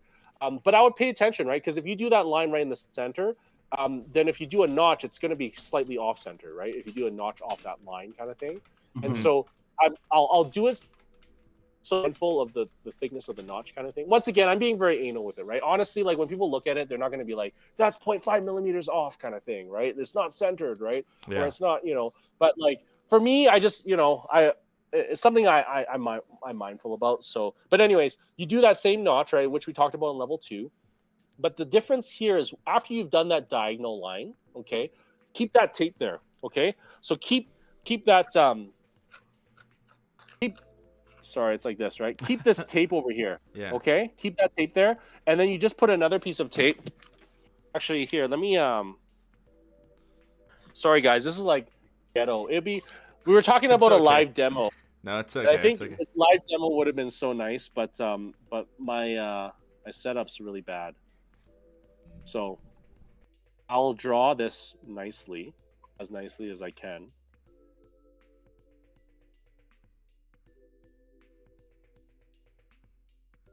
Okay, so this is the original tape that you use to scribe the diagonal. Mhm. So I would add another piece of tape right over here. That's Mm. around 0.5 millimeters away from that first one. Yeah. Okay. Or 0.6, however big you want to make the notch. Usually I actually do 0.6. The Yeah. reason why is because the next step, okay, what I do is I actually use a 0.5 scriber, and I actually angle my scriber at an angle. So I'm scribing down here like a notch Mhm. on the center, but it's at an angle, right? And then you don't have a line on the bottom here. So then I use my scriber to actually make that bottom edge of it. But essentially, I'm combining a notch and also onto this line here, but it's a diagonal notch. The trickiest thing with this one is achieving that nice edge on the bottom Yeah. and Yeah. the top. Yep. Okay, so sometimes you have to kind of use a tinier scriber than what you're actually scribing. I would use a 0.6 to scribe that main notch, and then I use a 0.5 just to refine the corners. Yeah. So I can get that really nice, crisp kind of edge, And so that's how I create that one there. So the key for me, at least what's worked for me, is I use a slightly smaller. I use 0.6 for the main body of the notch, but then I use 0.5 for the corners to refine it. Because then I can angle the corners anyways to refine it better. If you're using a 0.6, then you're gonna ditch that area too much because when you angle the scriber diagonally, it cuts much wider, right, than it actually is supposed to be. So, but anyways, that's how I make that angle there. Level Nice. 5. Nice. Okay. Then level 6, we're getting fancy Okay. now. We're getting fancy. We haven't even gotten super fancy. Like I'm looking at the other levels, and it's like, oh, all right, let's get a level 6. Well, okay, level 6. Okay, so arguably level 7 might be. I think level 7 is easier than level 6, but I'll talk about level 6 anyway, since we're about notching. So the difficulty with this design here is the symmetry, right? The symmetry and also how centered you'll get that middle upper detail part. Yes. But once again, it just comes down to your tape widths, your measurements, and everything. So in terms of technique in doing it, it's all the same. It's all the same technique, but it's just how well you measure it. And how well you make sure that center area is angled. One tip I might have here is in creating those angles, the angled rise, you want to create some type of center point. Let me draw this again, okay, guys? Don't worry about it. So Go you for want it. to create some type of reference so that your tape will always kind of end up in the same area. And I'll show you what I mean here, okay? And this is where measurement can be a little anal, So here, this is what I mean, okay? So when you measure that, this is that center line that you're trying to create. What I do is I set the midpoint over here. Yeah. I also set a certain point over here and over here. It's exactly parallel, like the same distance from here to the corner of the piece, and here in the corner of the piece. Okay, so I set these 3 lines, and then I put my tape across that one line there. I put my tape across that one line, so I know those angles will be exactly the same angle from each other. And then so that's how I create that angle. Because a lot of times it'll be really off if your angles are like this, right? Like like one angle's steeper than the other. Like if you create something like this, right, it's really Oh, noticeable. You know what yeah. I mean? But this keeps everything really nice in the similar angle. Of course, they have scribing tape that already has those pre-designed styles in there. So, I mean, when I first learned, we never Yeah. had that, but they have like stencils that have that as well too, right? Mm-hmm. So you can always draw it. It makes it easier. But if you didn't have that stuff, that's how you would do it: is you set a reference point in the center, you set a reference point from the edges the same distance on the sides, and then you would angle the tape and engage those sides, those angles, to Yeah. get that perfect angle that you want in the middle. That's how I do it. And So, I'm glad. but otherwise, the technique is the same. I'm glad you actually mentioned this because this is one of the designs that I really want to use. But I've done them, but it's so difficult, and I never thought about doing the whole lines thing in one point in the middle to get that angle exactly the same. It's difficult because if you get them all wonky, it'll look ugly. Trust me, I'm looking at it right now. It's It like, throws oh. it off. Yeah, it's pretty gross. And the only way people fix that, right, is unless they like completely, cover it and then rescribe and stuff, is a lot of times when you take photos of your kits, if you turn it 3/4 degree, you won't see any discrepancies like that. Yeah. But when you look straight on the piece, then you're gonna be like, dang, like that is really messed up, Yeah. But if you angle the kit right 3/4, you're gonna be like, wow, like look at those scribed lines, right? Yeah. But once again, I mean, this is me being like a perfectionist and being anal about it, but I'm just trying to teach you what I do, right? And like I try to be as precise as I can with every scribe, right? But by all means, like when you first start learning, I don't want to stress you out with like, oh, it doesn't look perfect, right? Because I mean, I've made tons of mistakes as well too, but this is just how I approach it. So if you want to get as parallel as straight as you want, then hey, that's kind of how I measure it out. Even though it can be like take a lot of time and stuff, but that's how I do it without templates and stuff. Well, you said that level 7 is easier than level 6, and here we go. Now, before we can I say something before we go into this one? Of course. This reminds me a lot of Robbie because aside from Kevin helping me out and teaching me, my main teacher was Robbie Pla through a video that I've probably rewatched 100 million times. And I think you're probably going to touch base on that a panel line has to be 3D. It's 3-dimensional. It's not just 2D, which I think this is where this is going, but I'm going to stay quiet because I'm not the master here. All right. So I'm going to be quiet here. No, you are absolutely right, Jess. You're a very smart guy, very intuitive. Yeah, no, exactly, and that's exactly why I'm moving from level. You notice everything before level 6 and above is all just flat, 2D, right? Yeah. Yeah, 2D. The reason why is because the purpose of that is to teach just the technique of doing it. I was talking about how set everything parallel, measure your tape parallel, how I do those angles and stuff.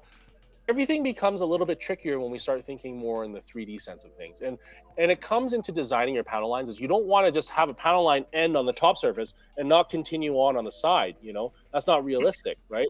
And so it's really important when you're designing panel lines to kind of look at all the surfaces too, right? So the reason why I made level, realistically speaking, honestly, like this line is probably easier to do than a notch, and especially to measure out, right? Than like any type of angles and stuff like that. But the reason why I put this as level 7 is because, yes, you're doing this line across. You'll notice most surfaces on Gundams has a beveled edge. Sometimes the beveled edge is very, very slight and tiny, but very rarely will you see a Gundam armor piece that's like just pointy on the edge, right? Unless it's like the end of a knife or something, right? Yeah. So scribing around the beveled edge can be tricky. The reason why is because sometimes your scribe line might not be like how the picture looks like in level 7, right? Sometimes you might have like a straight horizontal scribe line, but then once it goes to the edge, you might do a little angle to it, and then it continues on with an offset line down. Yes. Okay. Yes. So this line over here is straight. Okay. Don't get me wrong, but sometimes you might change up the angles and stuff.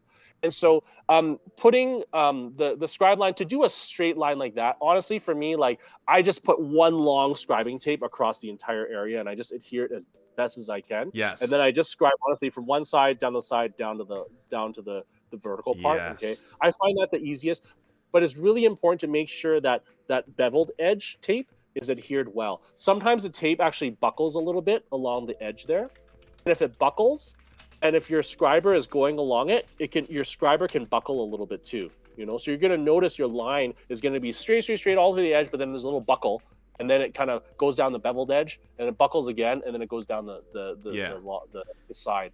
And so it's very important to make sure you adhere your piece as best as you can, because when you're wrapping that tape around the beveled edge, It'll lift.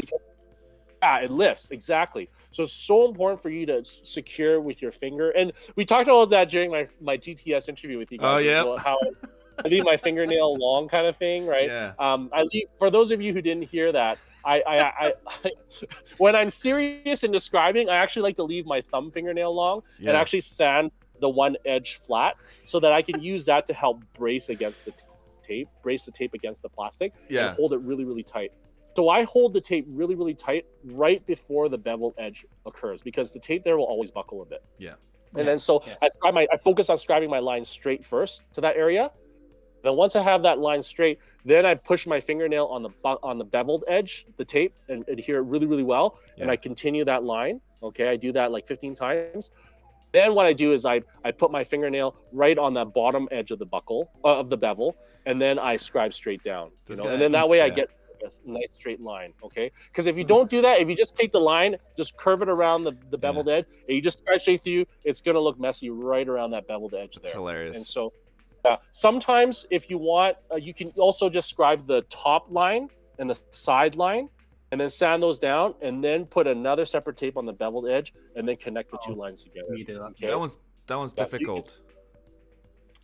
That one's difficult to do because it doesn't stick as well on the single on the single it bevel. doesn't. And then trying to get that line to connect perfectly with the other lines can be a little bit of a hassle.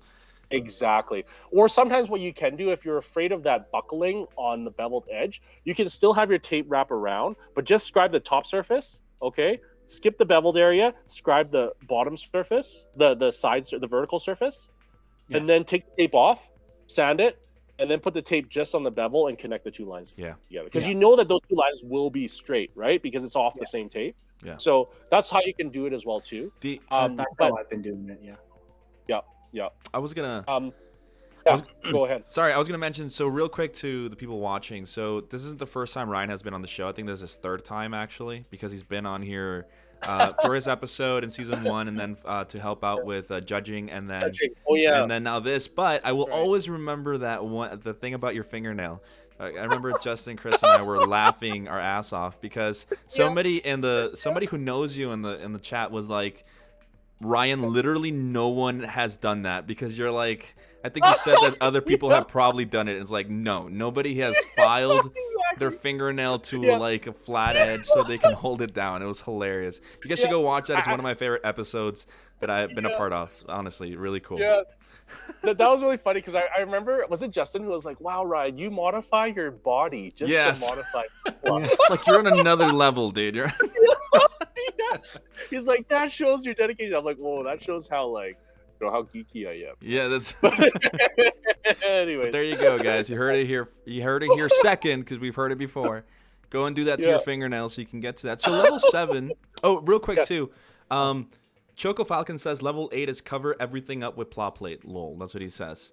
So, that's what he does. Choco Falcon is actually.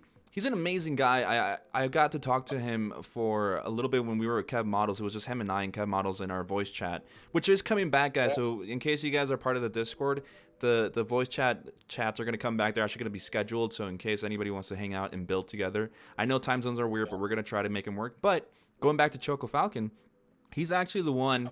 I was about to give up on my Jesta that's right here. I know Ryan can't see it, but everybody else can see it. And Choco was like, you know what, dude, just finish it. Whatever you have to learn from it, you will learn from it, and then you just finish it. And he was actually the one who really brought to my attention the part where Ryan said that people go with the other route and they add what's it called, layers, and then they scribe into those and make it different. And Choco Falcon is definitely one of those guys. There's a reason why the guy is so awesome at what he does too. And I know that he loves Ryan, so it all works out. I love David, man. Honestly, David and I were like BFFs, man, in GBWC. I love David. You are my hero, buddy. David is he's such a humble guy too, man. Like he's so funny. I didn't know that was like his third or I think it's his third or fourth time at GBWC in Japan.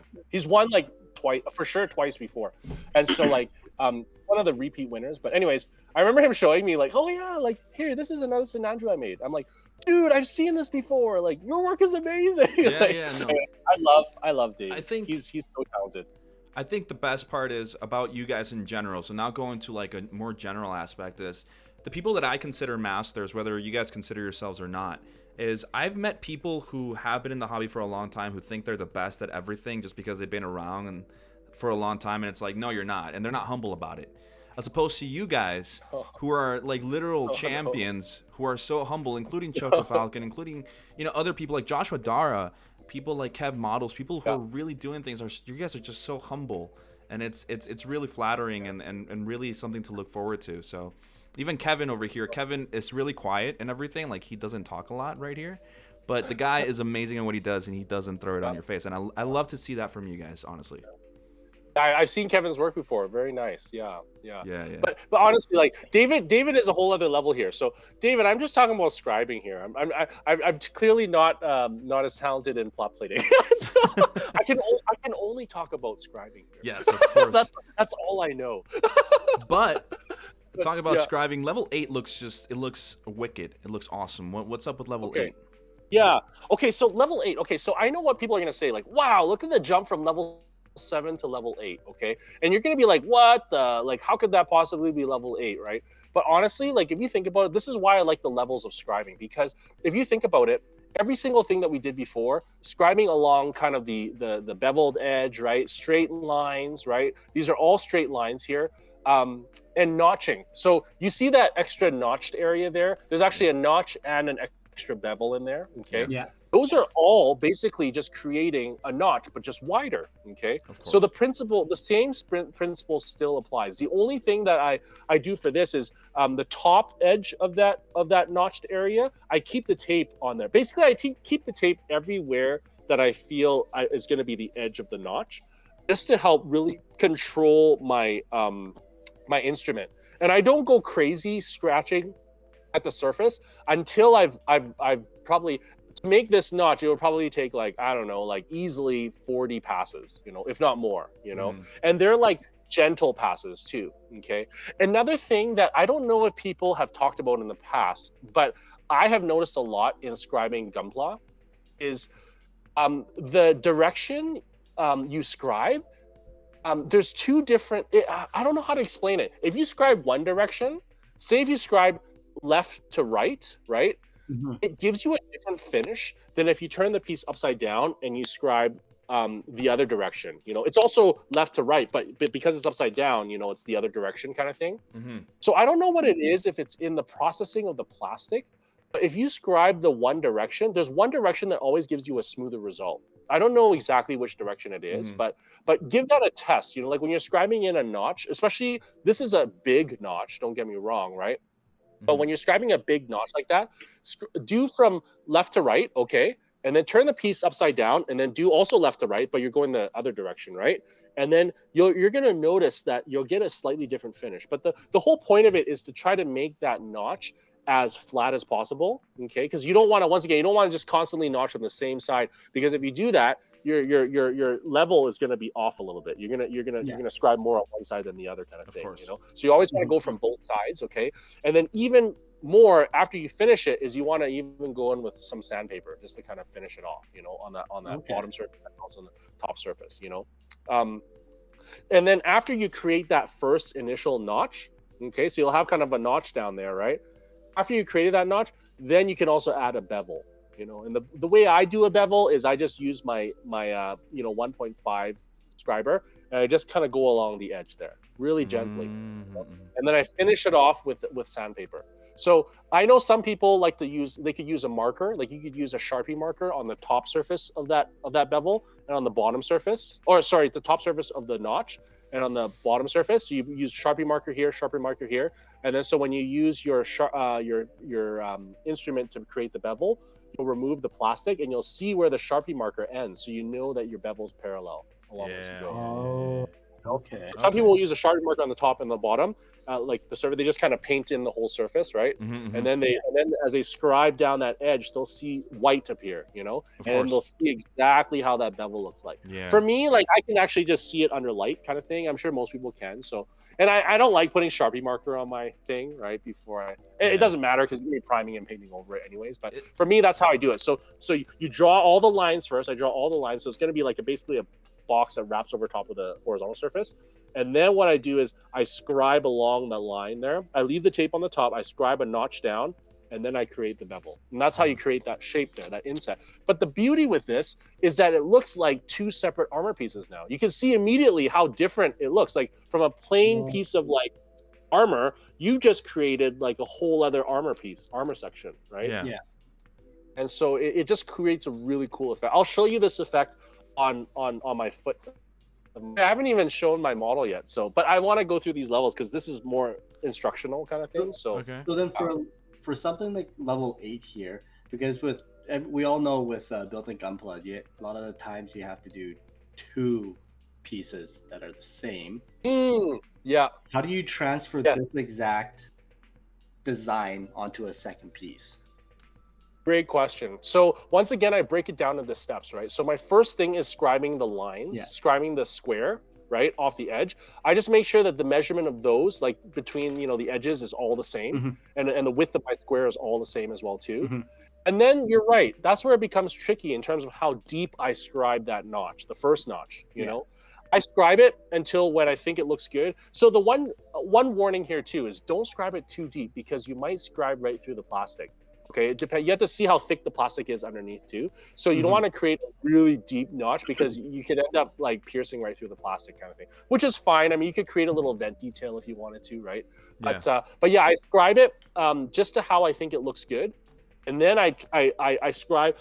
What I tend to do actually is I scribe the box on all the pieces before I do the notching. So that's how I keep it consistent. And once I do the notching on one of them, I immediately do the notching on the other one, So I don't complete this whole design first. And then I'm like, okay, now I'll scribe the same box and I'll notch that. No, I actually scribe the boxes on all the pieces. So it's almost like assembly line like kind of thing, right? Yeah. And then after that, then I notch that and then I notch that. After I notched it, I'm like, okay, they're the same. And then what I do is I bevel that and then I bevel that. I'm like, okay, they're the same. I sand it. I'm done. Assembly line. So that's how I do it. That's why it also takes a really long time. So a lot of times you'll almost never see me show one side done, and then I'm like, okay, now I have to duplicate it on the other side because I'm doing both at the same time. Yeah. Okay, makes sense. All right. Because it's fresh in my mind, and I can see it too if it's symmetrical or not. So but yeah. All right. Then we have level 9 that has this big groove here. Yeah. So level 9, this is just an arbitrary kind of design I came up with. It's not really a design, but level 9, I'm just trying to show that this is when you can start cutting the piece with your chisel. Okay. So that big notch there is actually cut right through the plastic, the entirety of the plastic. Okay. So you've created kind of like this like whole notch there. And then you created a panel line on the side. You can also completely separate that piece, okay? And you've created a big notch in the center and you've kind of separated the side and you can actually detach it. But it's really cool because then that allows you to add details in that slot you've created. Underneath, either in the under armor, you can show pipes or details, or sometimes you can notch it so deep to the point where you can actually add circular details in there. Right? So it's not actually cut through and through. There's still a surface underneath, but it's a wide notch you've created, but you just add tons of details in there. I'll show you that later in my piece too. But it's kind of a cool way to fake it too, right? Or you can scribe completely through. You can put a plot plate underneath it, and you have a surface that you can glue details on top of, And then it's kind of nice because it's inset details. That's another thing that's nice. Like if you just glue pieces on top of armor, it doesn't look as convincing as if you scribe the notch and then you put that detail in, and it looks inset. It looks like it's fit for it, Yeah. And so that's level 9. Level 9 is using the scribing to cut the piece.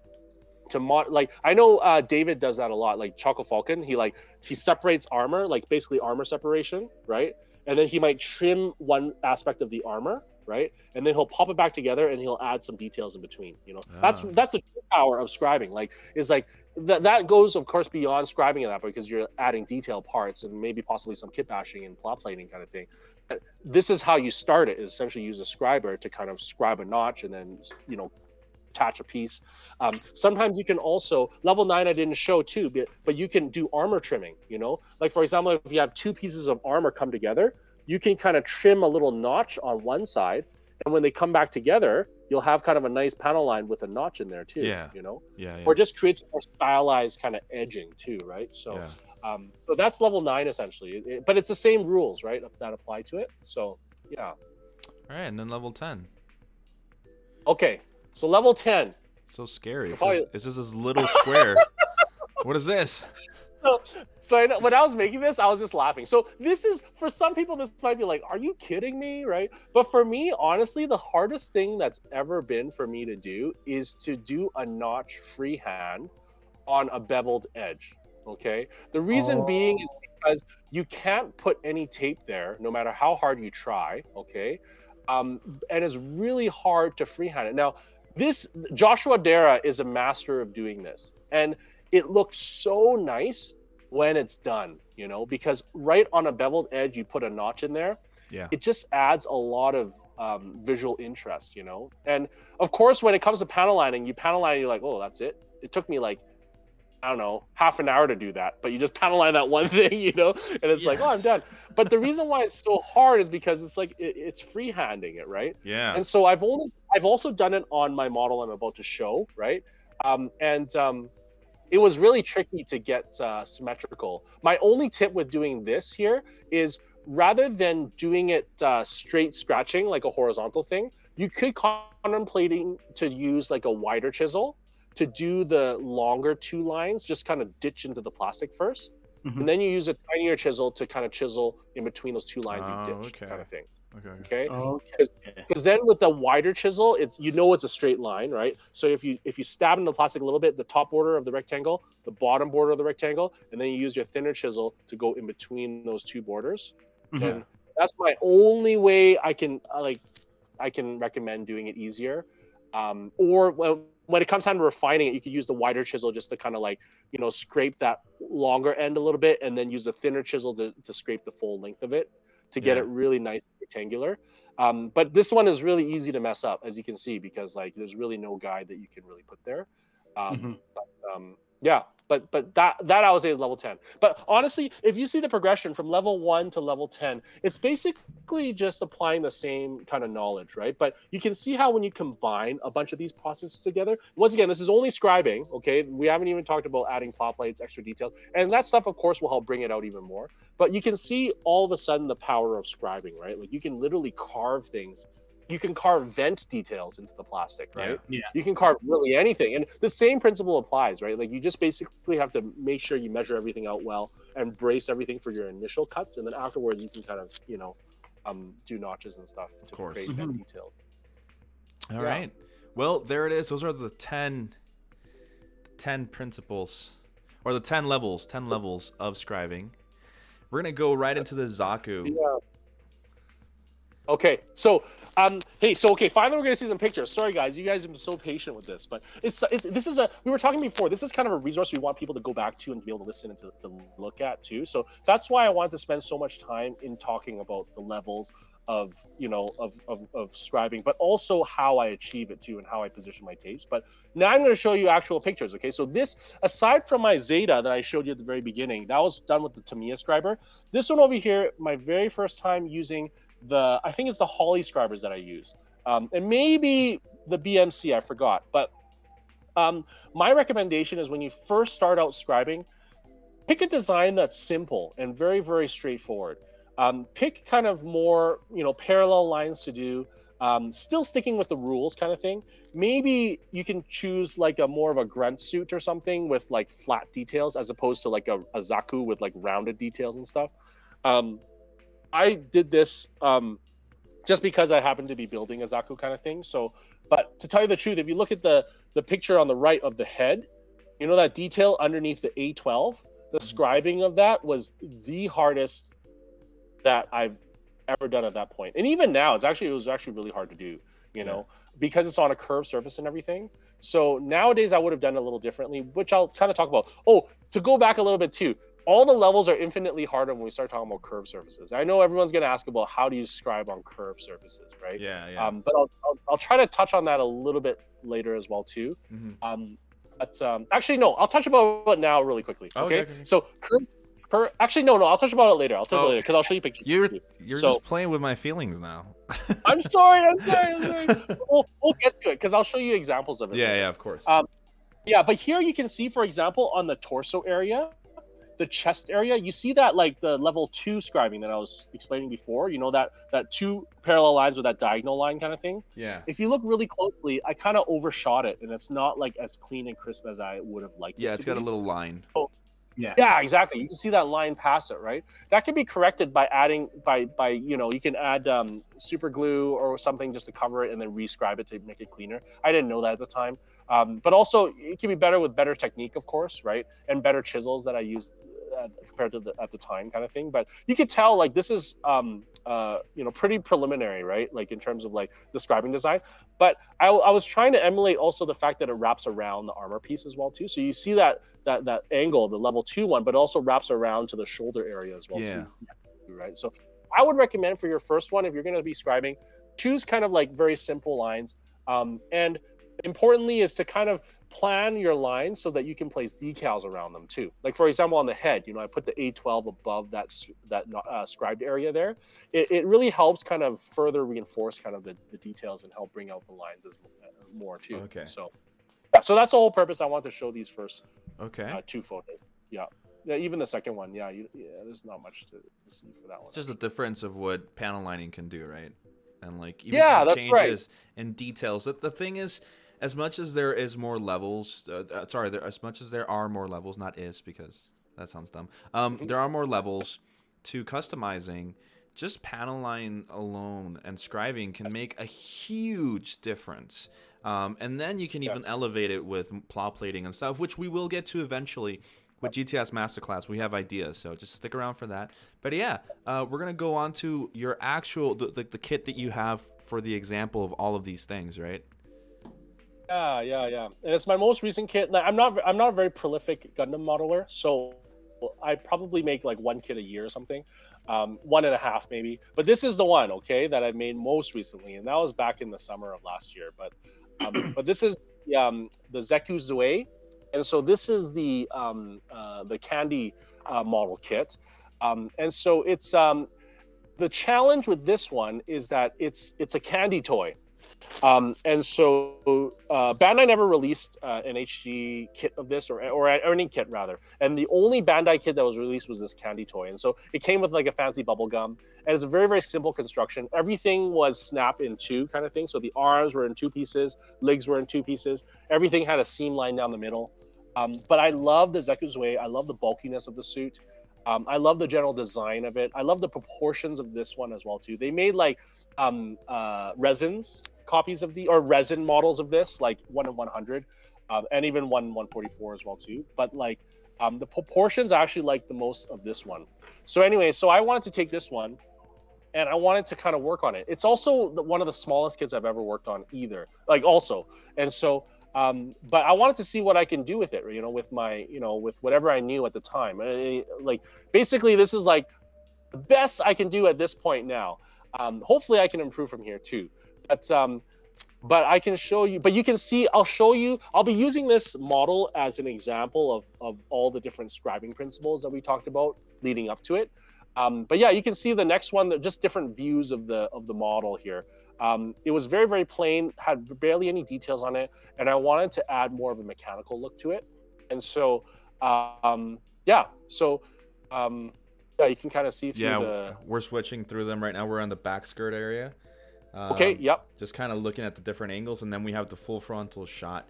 And I mean, again, I'm just gonna. This isn't an interview or anything. This is a lesson, right? But I just want to say that your humbleness, I swear, like the fact that you can even say, I still have to improve. You know, like what can I improve on? And it's like, okay, well, Kevin, what do you think of that, man? Looking at this, I'm truthfully, I'm really speechless because like Jess keeps saying you're such a humble guy, and seeing this work. I remember when the first time you posted this in the group, and I was just like, what? Yeah. Where did this guy come from? Like, I hear nothing from him since his last build, and then this shows up out of nowhere. Yeah. And like even then, I'm like, oh my god, this is amazing. This is really good work. And then one of the first things you said to me was, "Thank you. I remember your work too." And I'm just like, no, nothing, no. My stuff I is do remember. compared to this. And I even told Jack, I'm like, guy, Ryan remembers who I am. No, no, Yeah, guys, dude. no. So Of course awesome. I do, man. Who I Of am. course I do. But Right? yeah. Oh, it's so cool. You still to this day, Yeah. you're just so humble about everything, and you're No. like Jess said, you're never like, oh, I already know how to do this. But we all, No, honestly, no matter what skill level you're at, there's always something new to learn. Yeah. no, man. I have to be humble when there's guys like David watching this, man. Oh. Because like David is like, I'm like below the ground, man. I'm just like, I'm getting ready for them to criticize everything I have to say and be like, Ryan, you do it this way? But no, but I don't, I never like to, everyone is on their own journey, right? And Yeah, like of we all course. have our own starts and finishes and our processes. So I never like to compare, but honestly, like I'm just so thankful that, that we have this hobby and all the stuff we can do with it, right? It's Yeah, of actually, course. it's really fun, right? Yeah. But yeah, hey, let's talk about this, okay? Let's Talk about the head. I'm going to start off. Yeah, I'm going to start with the head. Okay, so I'm going to go from the head. I'll slowly work around the body and kind of explain certain things. So the reason why I want to show the head first is because honestly, here I did almost no additional panel line designs onto the head. All I did here was to accentuate the existing panel line details. And so this is where I'm showing it. Now, nowadays, a lot of Gunpla kits like have really nicely defined details already. Okay, so I don't think you have to rescribe panel lines in kits nowadays. However, there's a lot. Do you remember I was telling you about like that bump area? That edge there. So if you look at the head over here, I don't know how to describe it, but there's like the side vents kind of thing. Now I replaced those side vents. I sanded off and I replaced it with my own vents, right? But I don't want you to look at that. I want you to look at that bulge that's coming out from the back area. I actually refined that area there because in the original it was just a regular bump, right? And honestly, like it's not an area that I would have panel lined anyways in the final model. Yeah. But I wanted that area to stand out, And so just because I was like, oh, this is a cool detail. It probably would be a separate panel from the entire panel of the head. So that's the main reason why I wanted to show. But I essentially rescribed every single detail there. Also because the molding was so bad, right? But yeah, that's what I did with the head there. Later on, you'll see the finished photo of the final head. So, but yeah, that's all I wanted to show here. It's just the power of rescribing details. Okay. So. So we can move on to the the shoulder. Shoulder, yeah.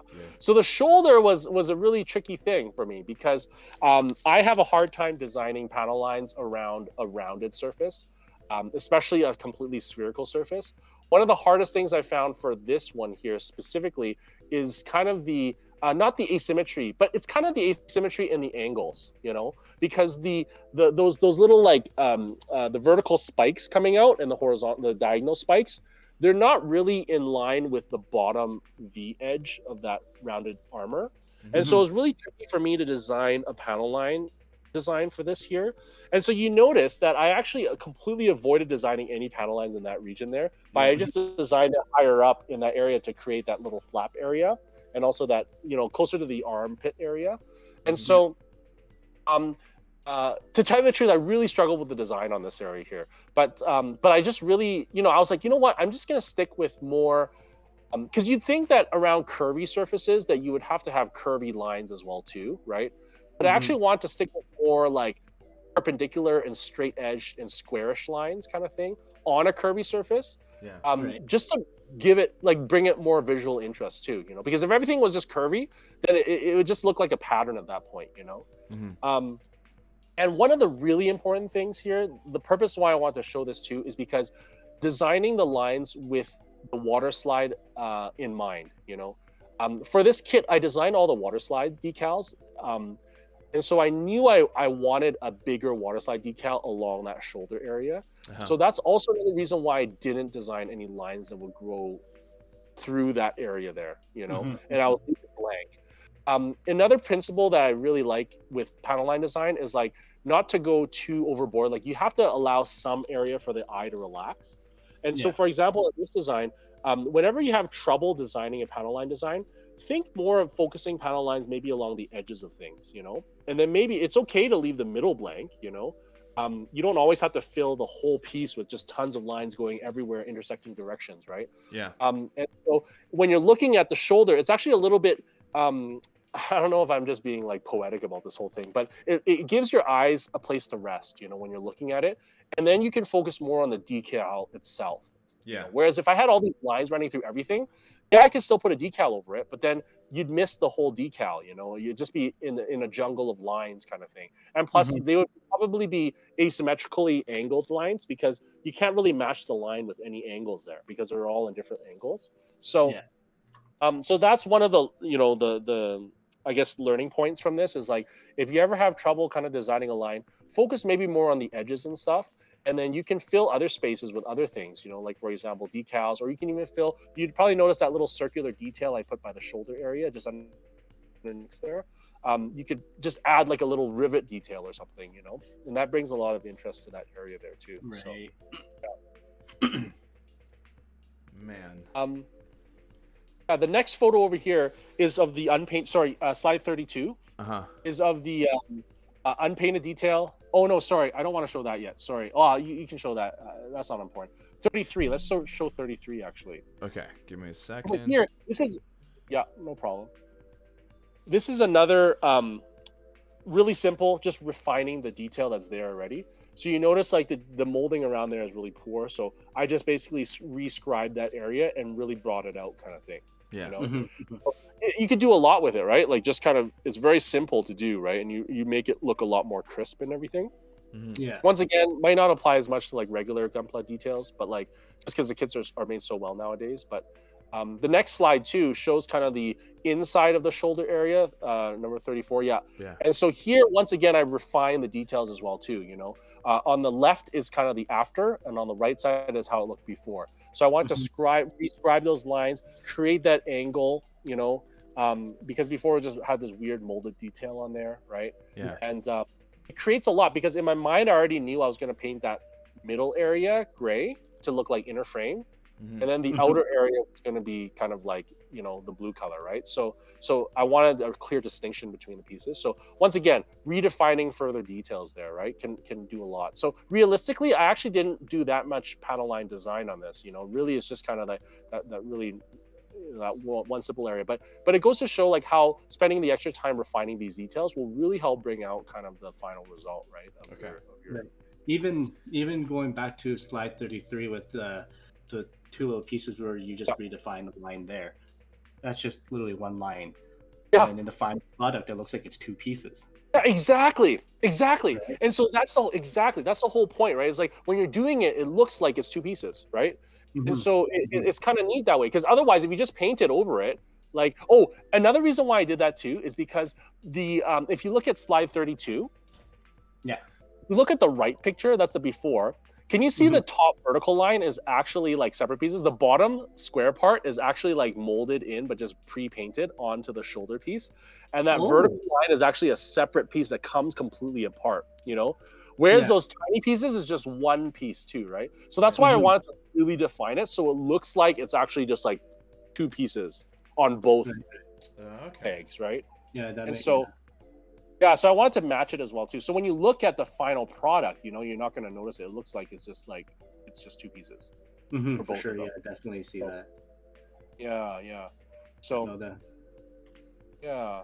So Okay. moving on to the torso. So this is where it gets interesting. So we'll look at the next photo, 36 there.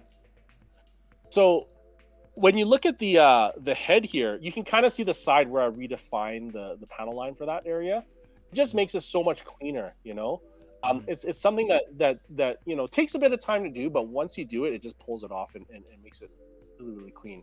But I want to Yeah. show this torso area. I actually took a lot of process photos for this. I basically took a photo for every single line I did, on Okay. this piece here, so I can kind of show you my process in making the details on the chest. All right, so we'll Okay, start with so 37. yeah, 37. That's perfect.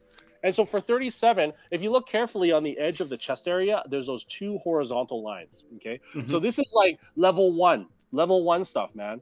So the key thing with this is making it as parallel as you can to the edge of the armor. Okay, so I did that first line, and I measured it so that both lines are the same distance. Okay, the picture on the right is just a vertical line straight down that basically goes straight down, and once again, that's also perpendicular to the edge of the piece. Okay, so basically now we've made like an L shape, right? And once again, I do both at the same time so that I can keep them as symmetrical as possible. I don't just do one side and then I translate to the other side. I try to do both at the same time.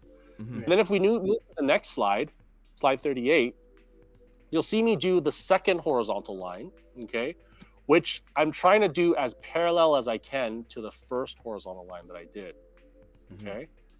And then on the picture on the right, I do another vertical line straight up, okay? As this one here is tricky because it's not as parallel as I would have wanted it. So this, you can see a little bit of discrepancy there. But you'll see basically the next one, slide 39, will kind of marriage it. So I put that diagonal tape there, and I draw the first line, okay, the diagonal line. So now I basically have like two L's that are like mismatch, and then the horizontal line in between that's connecting them together. Right, and then on the picture on the right, I've kept my original tape there. I put a second tape above it now because what I'm creating now is kind of a notch there, okay? Kind of like a notched detail. And once again, I'm doing it the same on both sides. And so I notch that, okay? And then if you look at the next slide, slide 40, on the left side, I've created that notch now, okay? And I've sanded it and refined everything as best as I can, okay? And then on the picture on the right, you can see how I've added just those two circular details. So that's to mirror kind of like a mechanical reveal, you know, in the chest area. And then I've also created two vertical notches on the sides because in the process of doing this, there's actually a molded in V-fin on both sides, like a vertical fin standing up on both sides. But I can't stick my tape on that along that V-fin. So I decided to just sand off that V-fin. So I have flat surfaces to stick my tape. And then I created a notch there, and I added my own V-fin afterwards. You know, so that's how I was able to put the tape on the chest because this piece is actually really, really tiny. Like it's probably the size of a loonie. You know, this whole chest piece there. And so it was really tricky for me to put. You can see actually like the measurement on my cutting mat. It's like 1 centimeter, right? So it's like two almost. Well, it's like 3 centimeters. Well, 3 centimeters across, kind of thing, I guess, right? It was really, really tiny details here, right? So it was really tricky to put guide tape. Like it was very hard for me to figure out how to put guide tape. So that was my only solution: is I just cut off the V-fin detail, and then I put I just recreated it, kind of thing. So you can see like just from the before and after, you know, like it takes a lot of time to make those lines symmetrical, but once you get it, it's a really you can see the final result later. But I'll show you another detail I did too, like for 42. I wanted to create kind of like that I don't even know how to explain it. It's kind of like a ribbed detail on the rib area, you know. So I wanted to create a series of lines, you know. So this one over here, I just measured out all the lines, put tons of plot plate there. Put tons of tape there. And then in the next photo, you'll see my initial lines that I drew in 43. And then from there, I just branch out a bunch of other lines. So this is kind of creating a pattern, you know, like I was talking about before. You know, you could use scribing to create a pattern. Now, of course, right now when you look at it, you're like, oh, this is kind of ugly because I've just kind of messed it up. I've created like a checkered board on the armor, right? But then when you look at the next photo 44, that's of the finished product. You can see when it's painted, it totally looks like it's like a separate piece that you've added on, you know. And it But in belongs fact, I was just scribed on, you know. And so when you paint it with a slightly different shade, it really brings it out. And it's like, wow, like I thought it was always a molded detail there, but no, you've actually just created it yourself, right? I think, and so you can kind of see, I was gonna say, I think what we can take from this and the people in the audience is that scribing isn't just to, you know, it isn't just putting down some line. Right there, in some way, there has to be a reason why it exists, and it also depends on your philosophy when it comes to building. If you're somebody who doesn't really care about realism, maybe you won't really put much thought into what's gonna happen here. But if you think about this as an actual a real thing here in our world. Right. The whole premise of putting scribes down is to make it look like there are more pieces added onto just what would be essentially a one piece molded from the factory. And so that's what he's talking about here, is he's doing all of this, and this is what you can also do. Even though it looks ugly, I'm going to go back to the other one. It looks ugly here, right? Let's be honest. It looks like, what are you doing? This is crazy, right? Yeah. And then you paint it, and that's the effect that you want. This is what scribing is for, is adding those extra parts into this one solid block, right? Despite it not being an actual separate piece. Yeah, now it really looks like it belongs. Yeah, exactly. Yeah, this whole armor piece is just two pieces, one on the top and one on the bottom, squished together. And so it's like it's crazy because like exactly, like that's why it's so satisfying when you look at it afterwards. You're like, wow, it looks like it's all these separate pieces. Like, so honestly, it's funny because like when I posted this, like people are like, wow, like is this the master grade? Like, is this the resin? Like, what is this, right? And I'm like, oh, this is like the candy toy. They're like, what? Like, it really fooled you with the scale and size of the model. Actually, later on, if I could just run up, actually, it's gonna be hard because it's in my case. But anyways, one of these days, maybe I'll bring it up. No, I want to see it. We will wait. Okay, I'll bring it later. But yeah, no. So another thing I want to talk about this. Actually, maybe we can look at the next. Oh yeah, 40. We're on 45 now, right? The front view. Yep. So if you look at the two, so I've also rescribed all the details on the shoulders, both shoulder areas, the raised detail on either side of the face of the head. I've rescribed all those areas too. Like the rounded area. I rescribed all of those areas there. But if you look at the area just on either side of the eyes, the green detail, that little notch there. So that was level 10. So that was a freehand kind of notch. Like, so before that was just a flat piece of plastic. And so I scribed in kind of that rectangular notch in there. And to get the reflective kind of light look to it, I actually cut like a sticker, like the green sticker. I think it's from like a GN drive from an Exia like model or something. I cut it into like a super tiny piece, and then I just stuck it right in there, kind of thing. And then, so it looks like it's like a reflective camera, right? It looks like a camera, right? Yeah. And so, but yeah, I did the same thing for the central camera, like the forehead visor area. I did the same thing. I notched that area as well too. And because before it wasn't notched at all. It was just kind of like a little indent, but poorly painted. So I kind of like notched that area, and then I put that same kind of sticker detail right down the center as well too. Actually, speaking of you saying poorly painted, everyone that wants to start scribing, keep in mind that if you're gonna spray over, if you spray too much paint, you're almost recovering all those lines you just done. Yes. Yeah. Really thin light coats and more thin coats, the better. You're right. You're absolutely right. Because you don't want to cover these, especially the 0.15 detail lines are quite thin, And so, yeah, if you overspray and if you spray too much, it's going to cover up those lines that you spent so hard doing. And so it also makes it, that's why it's important to scribe multiple passes too, because you don't want just a shallow line. You want a deeper line too, right? So, yeah, that's a good tip. Until you said those were stickers, I was gonna ask you what paint did you use to do the eyes on the side? So, the stickers. I'm like, oh, okay. Yeah, so I use the stickers for the shoulder and for the forehead. And then for the mono eye, okay, so this one's overboard. I didn't put photos of it, but the mono eye, I actually like cut a circle out of tape, and I taped it like right on the mono eye, right? And then I painted gloss black, I painted a chrome, and then I painted clear green. So just for that little dot there. Because at first I was like, I'm going to use a little toothpick or like a pin to like dot it with chrome, and then I'll dot it with clear green. But I tried that, but it wasn't clean enough, And so in the end, I just like masked off that little tiny area. And it's like, I have a picture where like the entire face is completely covered with a big piece of tape with only the little hole. Yeah. And I mean, it's 3 centimeters across. That hole is like what, like 2 millimeters? That hole is like super tiny. It's like really tiny. Like later on for the radome, I'll show you this one part that I literally had to use the tip of a pin to just with a little bit of paint and just like dip it, like dab it, and then that was it, kind of thing. Oh, okay. But anyways,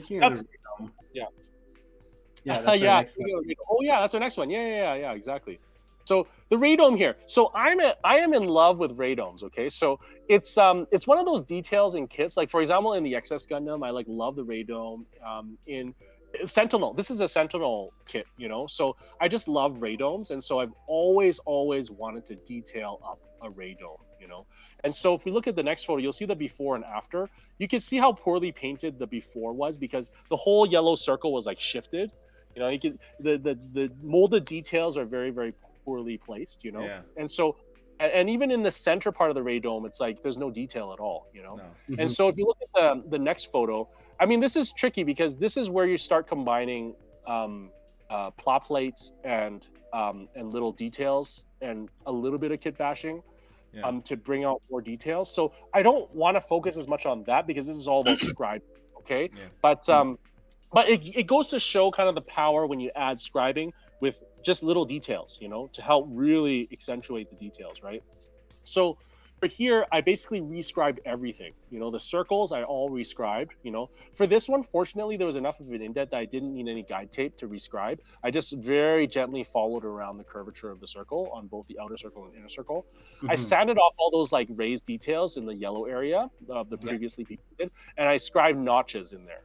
So these notches weren't too bad because even though it's a curved surface, so this is my number one tip for curved surfaces. Okay, don't let curved surfaces intimidate you. You would still scribe them similarly to a flat surface, and you would still try to be as parallel and symmetrical as you can. You still place the guide tape exactly the same way as you do on a flat surface. However, it's really important to brace it really well against that curved surface. So that's where my like fingernail trick really comes into play. It really helps like to hold it down and brace it on a curved surface. So that's for more details on a curved surface. Okay, I'll touch about how to carve like lines along a curved surface later on too. Okay. But you can see just basically rescribing and everything makes a big difference, Definitely. and of course adding some details too. Like you really bring out the detail. So if we go back to 47, actually, I'll just show you really quickly. The little tiny pinprick paint was that little tiny red camera that you see there in the radome. Yeah. So what I did is I did like a white dot with a pinprick. I let that set, and then I went back with like a even less of a red paint, and I just went. This is only one shot, right? I just went right down the center, and I let go, and it just happened to be perfectly centered, and it looks exactly like a camera actually, like a red, with a frame around it. But that was a very I was pretty nervous about that. That's crazy. So. Yeah. But it turned out so. Yeah. It's I think it's important to also tell the audience that you're still just using those levels of scribing. Yeah. There's nothing super crazy going on, and I don't say that condescendingly because it would be crazy for me to do this. Like I am scared of curved surfaces, but you can see that he's still using the levels of scribing, right? Just implementing them into this one little tiny kit. So that's how you can start off. Grab a high grade and just start practicing and doing the levels of scribing on it, and rescribe. Yes. That's a great thing you mentioned. And I'm so glad you mentioned that, Jess, because for each of these notches, I did it exactly as how I would have done it on a flat surface. I still put 2 pieces of tape on either end of the notch, and I still scribed right in the middle of both pieces of tape on all 6 of those notches that I made. So You're right. The principles completely still apply. And I still use, this is like, I forgot what level that was, like level 3 or something. It's just level 3 and level 1 here that I used, right? Yeah. And so, but it goes to show, right? Like if you apply those and if you kind of get used to the feel of it, it really helps, when you start applying to different surfaces, right? Of course. So that's why my number one tip for curved surfaces: scribe it just like how you would on a flat surface, except you just need to brace the tape a little bit more. And your design, but anyways, that makes sense, right? Okay, so let's go to one of my favorite parts of the build, okay? And it's the back skirt area. And so now, I knew from the get-go upon building this kit that I wanted to go, I wanted to really hyper detail up the back skirt. And I love like the sazabi. I love the back skirt of the sazabi, right? I love the back skirt of the, everything like Neo Xiong. I love the back skirt of even the, what do you call that the new RG kit that came out? The Zong? The Xiong. Yeah, Xiong, yeah. I love the back skirt there. I actually love the RG back skirt, even though it looks like a face kind of thing. But Yeah. Yeah. I can't unsee it now. But anyways, but yeah. So you can see like basically this slide you can see the before and the after, right? So here once again I'm still applying the same principles, minus of course the pieces that I added to it, right? So once again the focus of this is more of the scribing, right? So I'm going to try to focus more on the scribing, but in the next series of photos I'll show you exactly how I came up with this. If we go to slide 51, I basically started off by sanding the whole piece down. Okay, I knew from the get-go that those two thruster areas, the rectangular thruster areas, I would be painting those different colors. Okay, so now the focus was on the rounded and back shell. You can see in the second photo on the right, I basically tried to just measure things out, get a sense of how I can create things as symmetrical as possible. Yeah. I put the 2 dots. I should also preface this with, I've come up with like many different panel line designs for this back area. And the way I would do it is I always draw it just roughly with a pencil. I don't measure out like crazy. I just kind of draw it freehand on the back to see what looks kind of nice and decent and what looks visually appealing.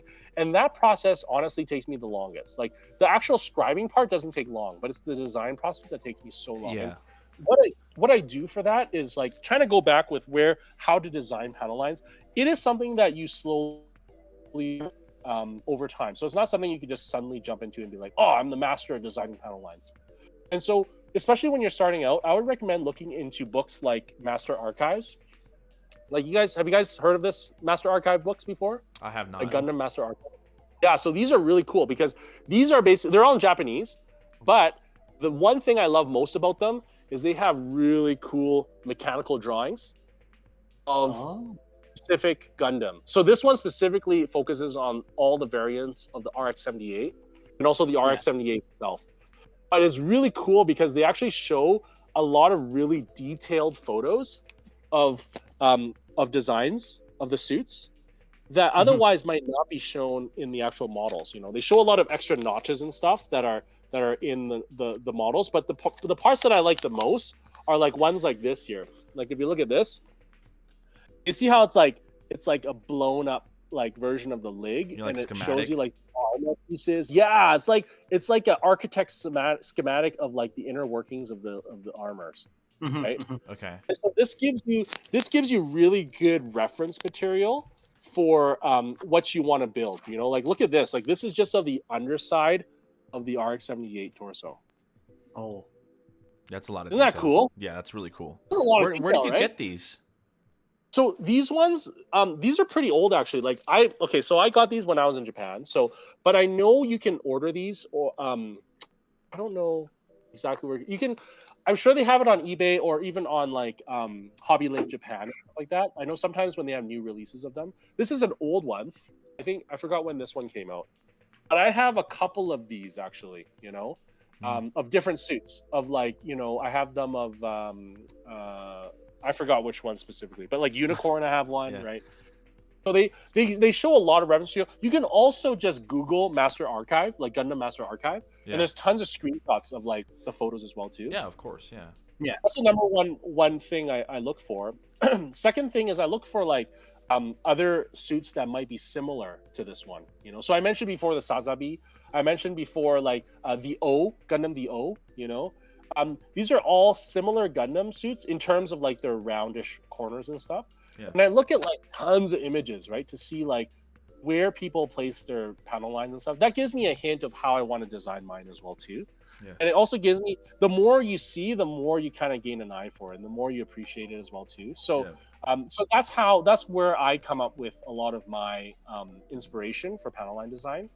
And then of course, like I follow the same rules, like if you look at the, actually you'll see eventually, okay? But here I just drew it out. So the next photo in 52, you can see I start off with the most critical part of this, which is the circular detail. I need that to be absolutely symmetrical and in line. And then so my priority always is I always like to make the cuts.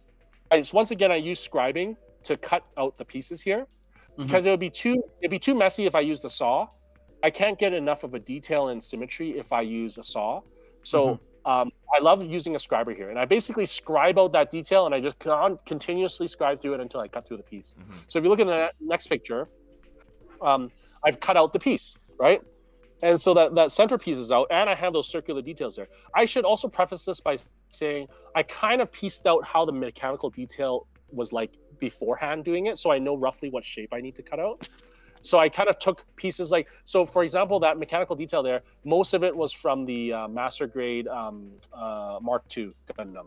You know, it was from the thigh, and then I added pistons that I got from extra option parts and stuff like that. So anyway, so I kind of get it through. So if you look at the next, the next photo, you see basically I've added that detail in there. I cut up that top area because I know that to fit, right? And then I sanded everything smooth. So I cut out that inset area first, okay?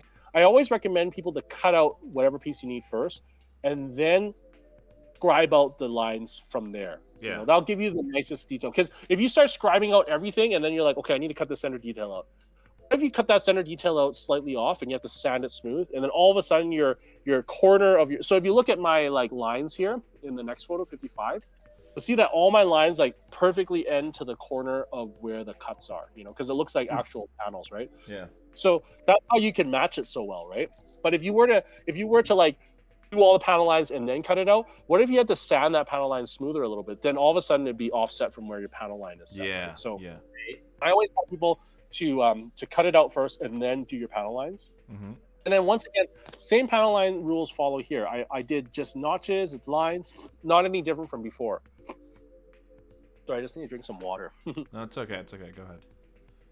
This is. And then if you look at the if you look at the next photo, 56, this is how I just did the mechanical detail show through. I just basically glued a bunch of flat plates and then pushed it up, kind of thing. Mm-hmm. Okay.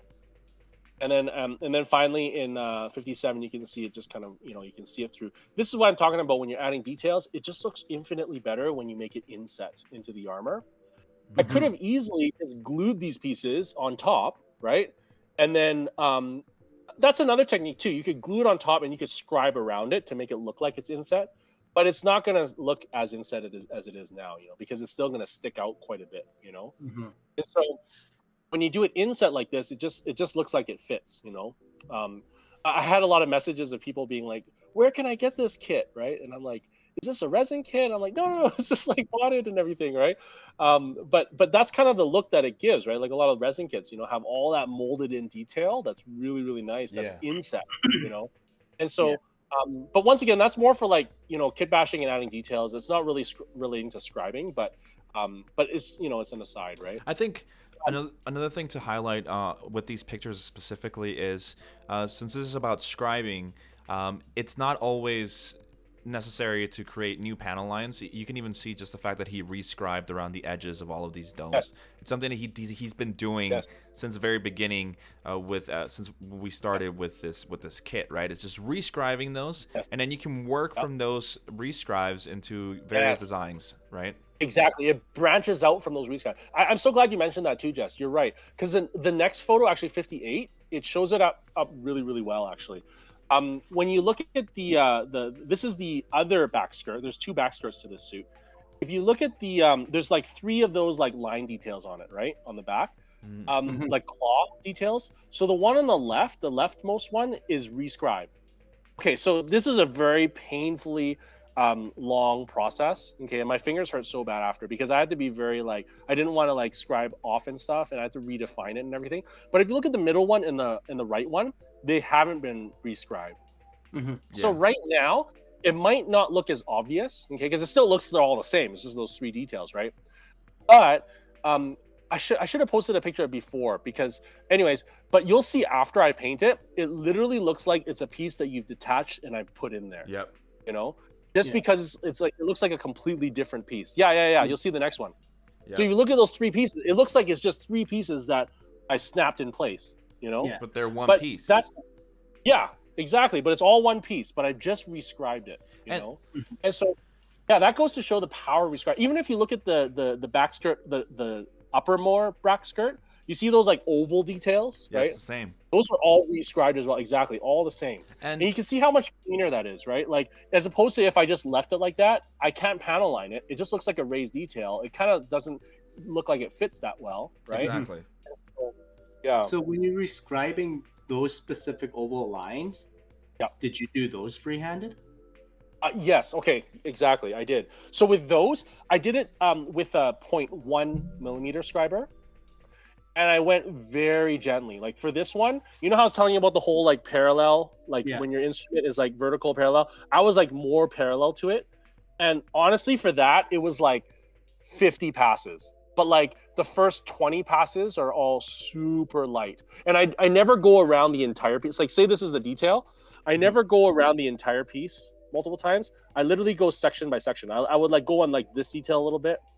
Once I got that, then I'll go to the next area, and then I go to the next area, and then next area, and then I would slowly, gently combine it, Mm-hmm. and then go like that around. Like I said, like 50 times each time, you know. Yeah. And until I could get it, because the danger with that is because when you're doing freehand, especially, there's no guide. You can't get a guide for it.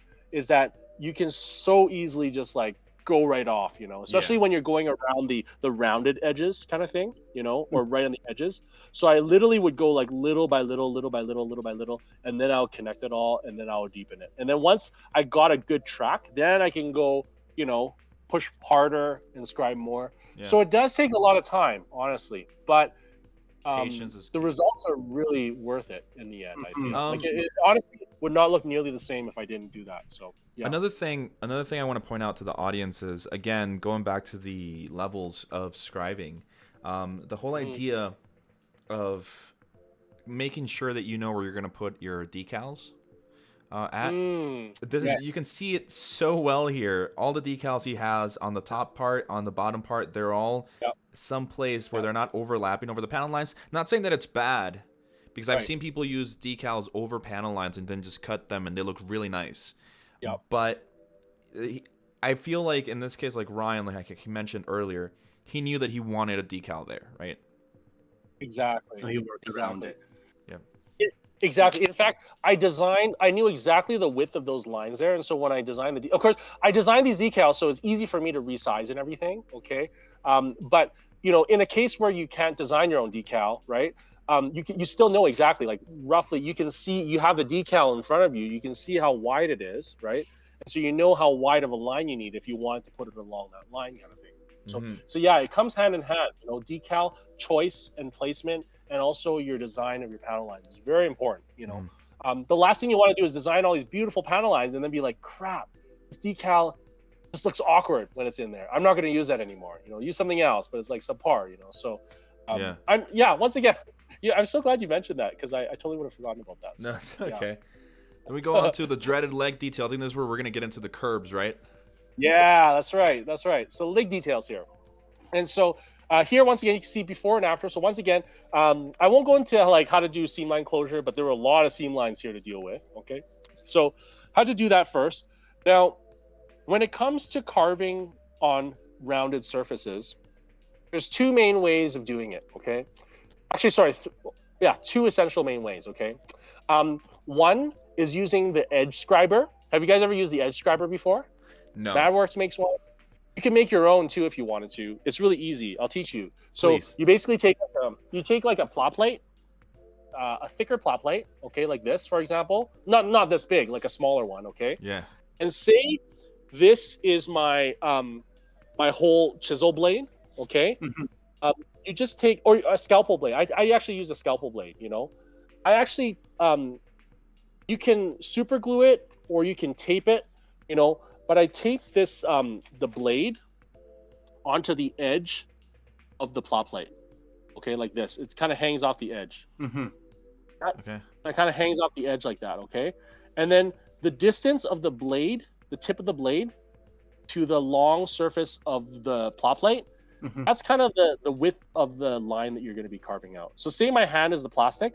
The way you use the edge scriber is you put the plot plate against the edge, and then you run this blade along the curved surface. And you always have the same distance. Yeah. Exactly. You always have the same distance, okay? So Madworx actually makes like a legit one, but I've honestly always just used the scalpel blade taped against the plot plate. And you can tape it or you can super glue it. You can change the angle of the blade too, to if you want more, okay? The only tip I have when you're doing this is make sure this plot plate is perpendicular to the edge that you're trying to scribe, okay? Because sometimes if you angle the plate forward like this, or you angle it back like this, Yeah. it's going to change to that distance, right? You want to always very slowly run that blade along the curved edge. Pretend my fingers are curved, so you kind of curve around it. So that's exactly how I did that edging, okay, on number 61. You can see that, the finished detail. It's easier to see on the painted surface. Yeah. Right? I just ran that all the way along the edge, and then it's easy because you have the end, right, where it curves around here like that. And then what I do is I just add a horizontal line, to cap it off, to like, that's an easy one. You just put like a tape, you just scribe it like a normal one. So, let me see. Oh yeah, you'll see it really well. Number 64, slide 64. Okay. Let's see. You see that, right? Yeah. And I do the same design. That's just level 2 that I've done there. You see that horizontal line, and it connects with the rectangular area there? Yeah. That's all simple, straight scribing lines. The one thing I do want to mention with this, though, is you can see how symmetrical, there's like that bottom curve piece and the top curve piece. Yeah. Can you see how that line kind of matches with that top part there? So when I scribe this, or when I drew my lines, this is my anal thing. Once again, you don't have to do this. Honestly, no one's going to notice it, but for me, I like those lines to match up, so I actually scribed it when both pieces were on there, or at least I marked it. So that's how I did it. But that's one of the ways of curving around or scribing around curved edges. You can make that really simple. Just like I said, a plot plate and a X-Acto blade, tape it on the edge, and then you run it along the edge there. You can practice, on rounded edges. And after I've done that, so I should clarify, after I do that, I create a little ditch, right? I do that many, many times, right? Maybe like 1 or 2 times. And then I go with my scriber, my chisels, and very gently follow that line until it's deep enough that I can chisel harder. And that's how I do lines. There you go, guys. It's really easy. It does take some time. I've seen people Robbie Pla uses like a compass. Yeah. Yes. He uses a compass to do it. Which is basically the same thing. Yeah. The tricky thing with exactly. It's essentially the same thing. Yeah. You could put a toothpick in a compass, like you take away the one at the pencil end, and you could put like a toothpick in there. And then the other compass is like the needle, right? Yeah. And you run that toothpick along the edge, and then you use that sharp needle to curve around. Yeah, same thing. Essentially the same thing. Yep. Another method is if you wanted to create a curved surface. So say if you had like a rounded surface, right, and you wanted to create a curved surface there.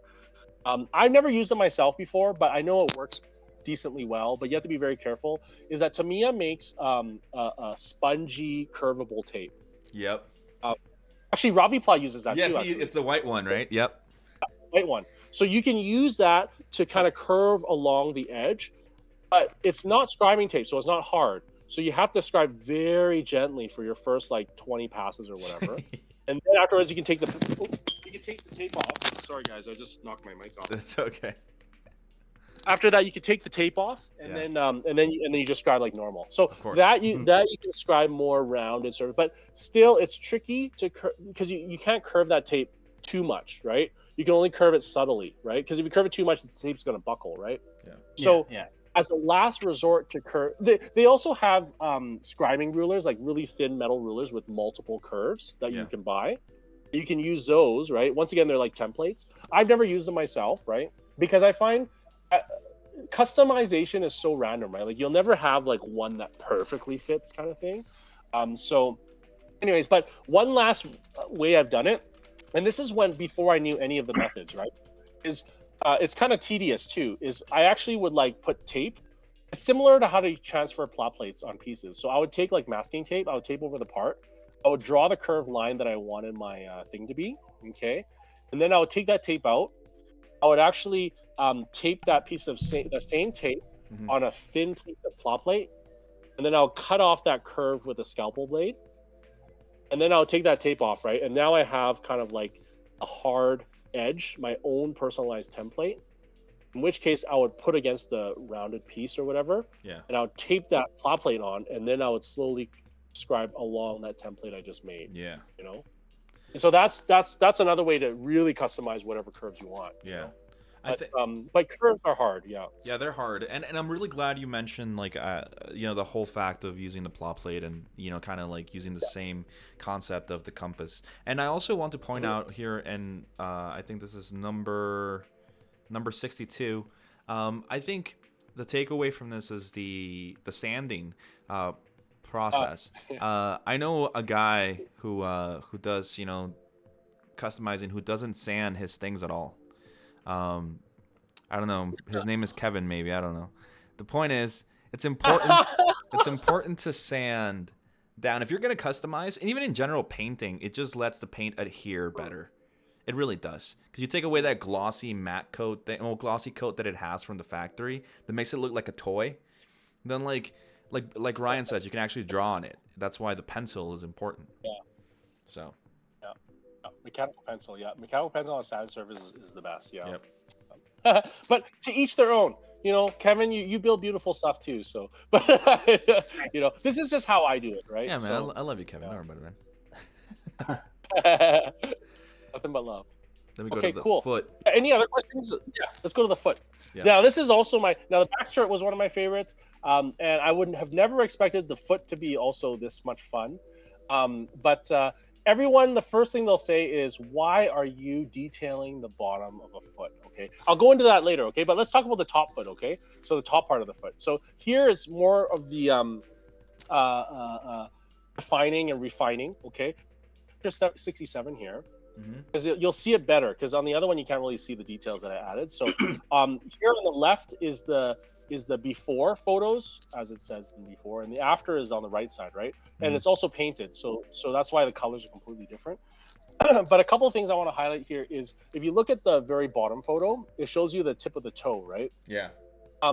Right in not at the very tip, those are notches, but above that there's like two rectangular details, right? Those were like molded in details before that were like almost barely present, right? But those are also rescribed details, right? One last thing I want to say too, before I forget, okay? We've been talking about rescribing details here the whole time, right?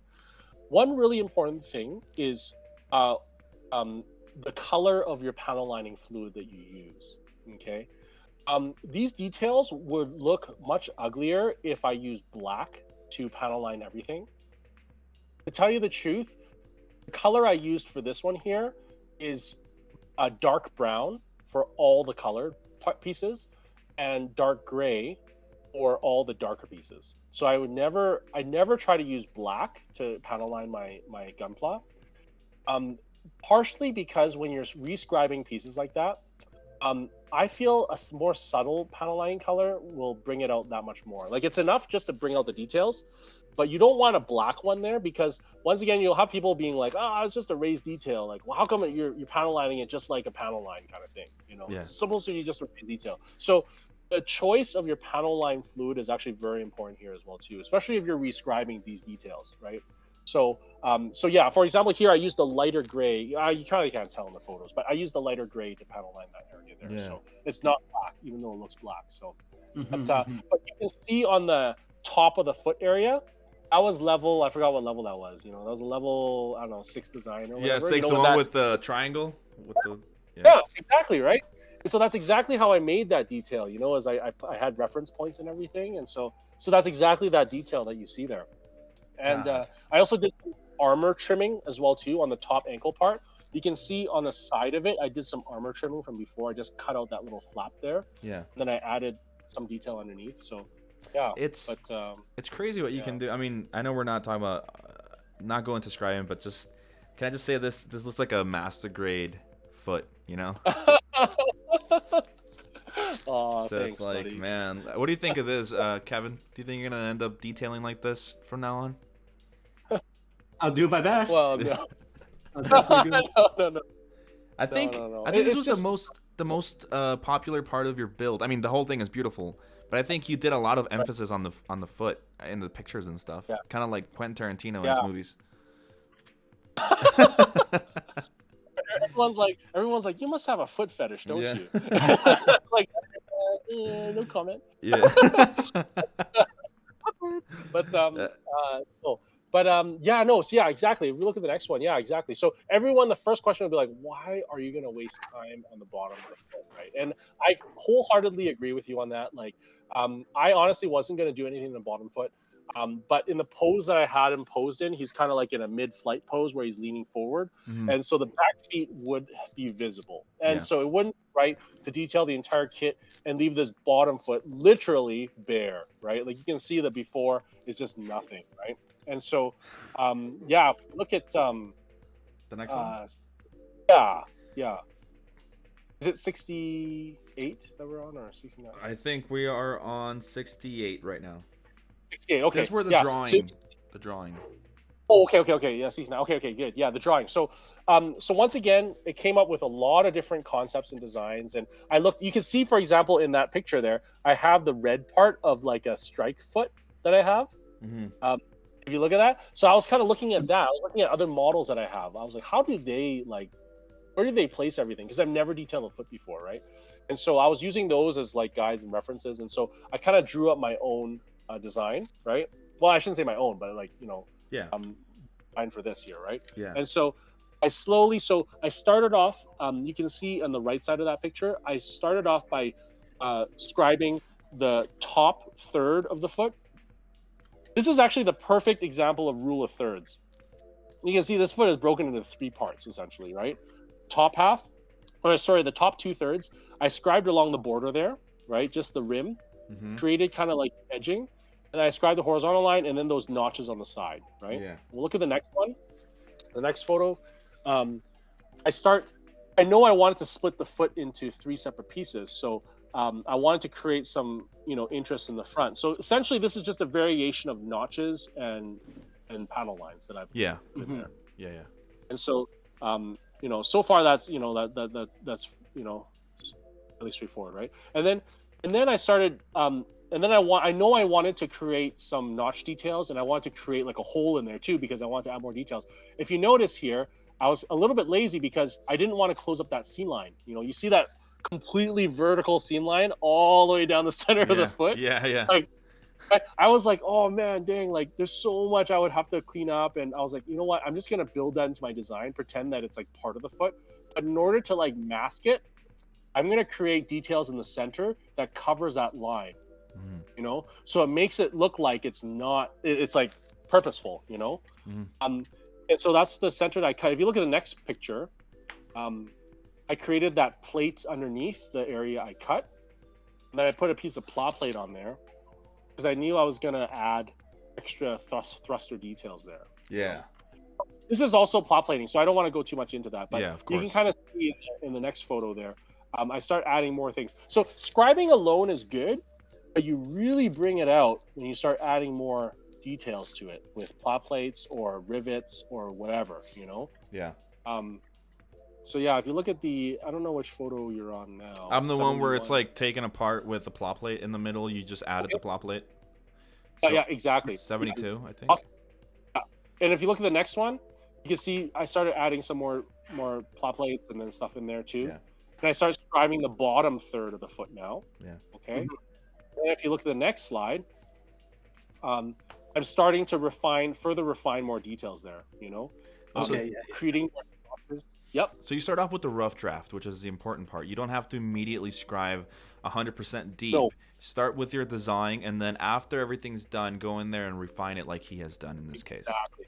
Because as I'm doing it, I'm connecting more lines to the original lines I did. Mhm. And I want to rescribe the original lines and connect it with the new lines I did too. Yeah. Right. So you don't want to scribe 100% everything first. I probably scribe like maybe 65, 70% first. And then I continuously refine the previous lines I have to attach everything together. So one of the best feelings is when you do a bunch of lines and then after you paint it and everything and you put the panel line fluid and you put it in one corner and it spreads to all the lines that you created, right? Yeah. That's like one of the best feelings. You're like, oh, I feel so good. Yeah.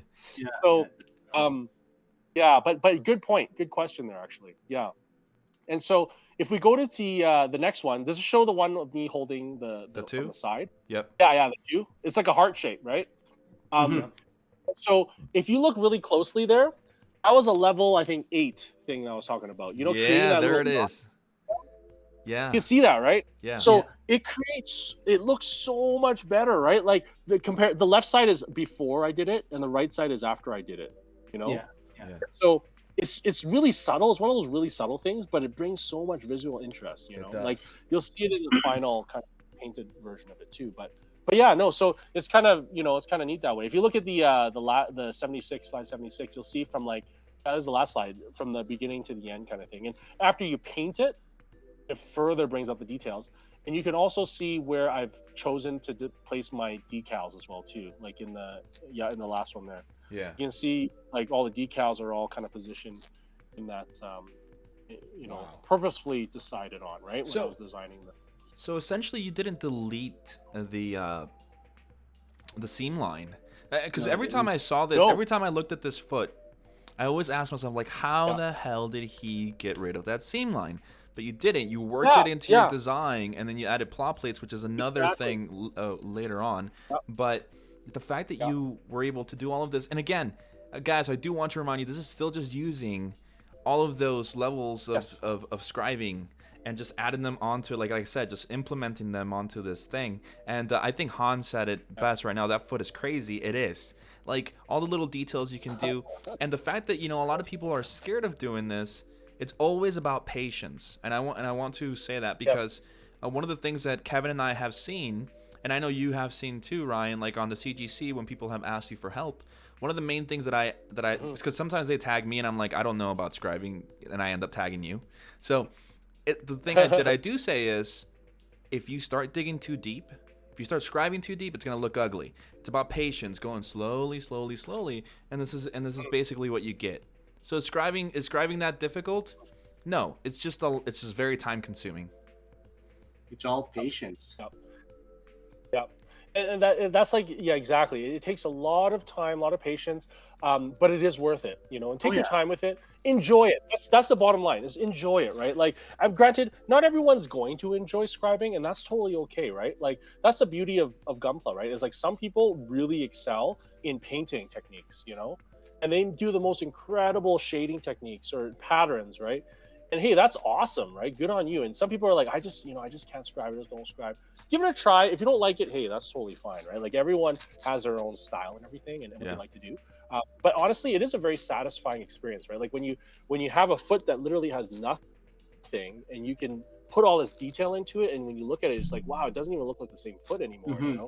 And it's really it's honestly really fun, because as you're putting it together, you're just like giddy. You're just like, wow, like this is coming together, right? And then, like I said, every step of the way is so much fun, because when you start painting it, especially in different colors, you really see it pop. When you start doing in two-tone gray, and then that thruster, that's that gunmetal gray, right, and the bronze details, and then once you start panel lining it, it's really fun. So it kind of like really, it's just kind of enjoy this process, right? But yeah, but it is like, just can't put it any better. Like, it essentially is all these simple levels, but you're just combining them together, right? Yeah. And it does take time. It does take a lot of tape. I can't even imagine how much tape I use for this, right?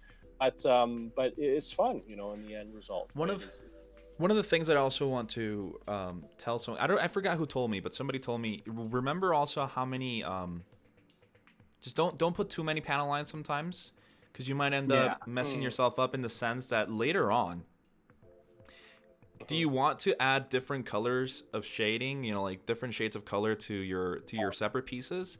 You have to remember that if you're planning on doing something that intricate, there's masking involved, which is something we didn't touch upon on this one. And there's a lot of masking involved, especially when you have panel lines, if you want to show that part separation and things. So keep that in mind. Don't go completely crazy. Start off slowly. And also, I want to mention what Sean said. Sean isn't here right now on the show, but Sean, he said it the best. What Ryan excels in is being able to add detail to a point where it's not too much and it's not too little. It's balanced, which is definitely something that needs to be brought into attention, is balance. One of the problems that I had, for example, with my Jesta, because I'm still learning how to scribe, is Choco Falcon, actually, who's not here, he actually had to go a couple minutes ago. He told me, and Kev Models too, they told me, your Jesta's a little top heavy detail, like top heavy on the detail side. So you have to learn how to balance out your details. So if you have a lot of detail up here, you should have some more detail down here. Balance, balance, balance, patience, patience, patience. So I'm sorry, Ryan, I kind of cut you off there, but yeah. Well, no. I completely agree with everything you said, and I'm so glad you mentioned about the painting thing too. And that's one thing I actually totally forgot about mentioning too. Is you're absolutely right. When you're adding all these extra details, the more details you have, the less color separation you should have. The reason why I say that is because if you paint every single panel a different color, your Gunpla is going to look like a puzzle piece. You know, Yeah. it's going to look like, it's going to look like a puzzle piece. No one will have their eye. You know, before I was talking about the shoulder where you like scribe it, and I wanted to create some clear space for the eyes to relax, kind of thing.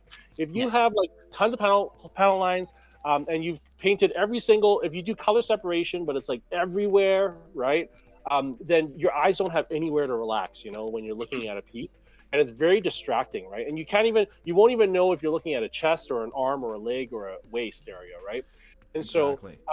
so try to like go with a more kind of pure, simple color scheme, you know, and the details. Like sometimes people are like, I want to show my like how much detail I put in there, you know. Honestly, they'll see the details much better if it's just of a pure. That's also why primed models look so darn nice, right? Because when it's primed, everything is all one color.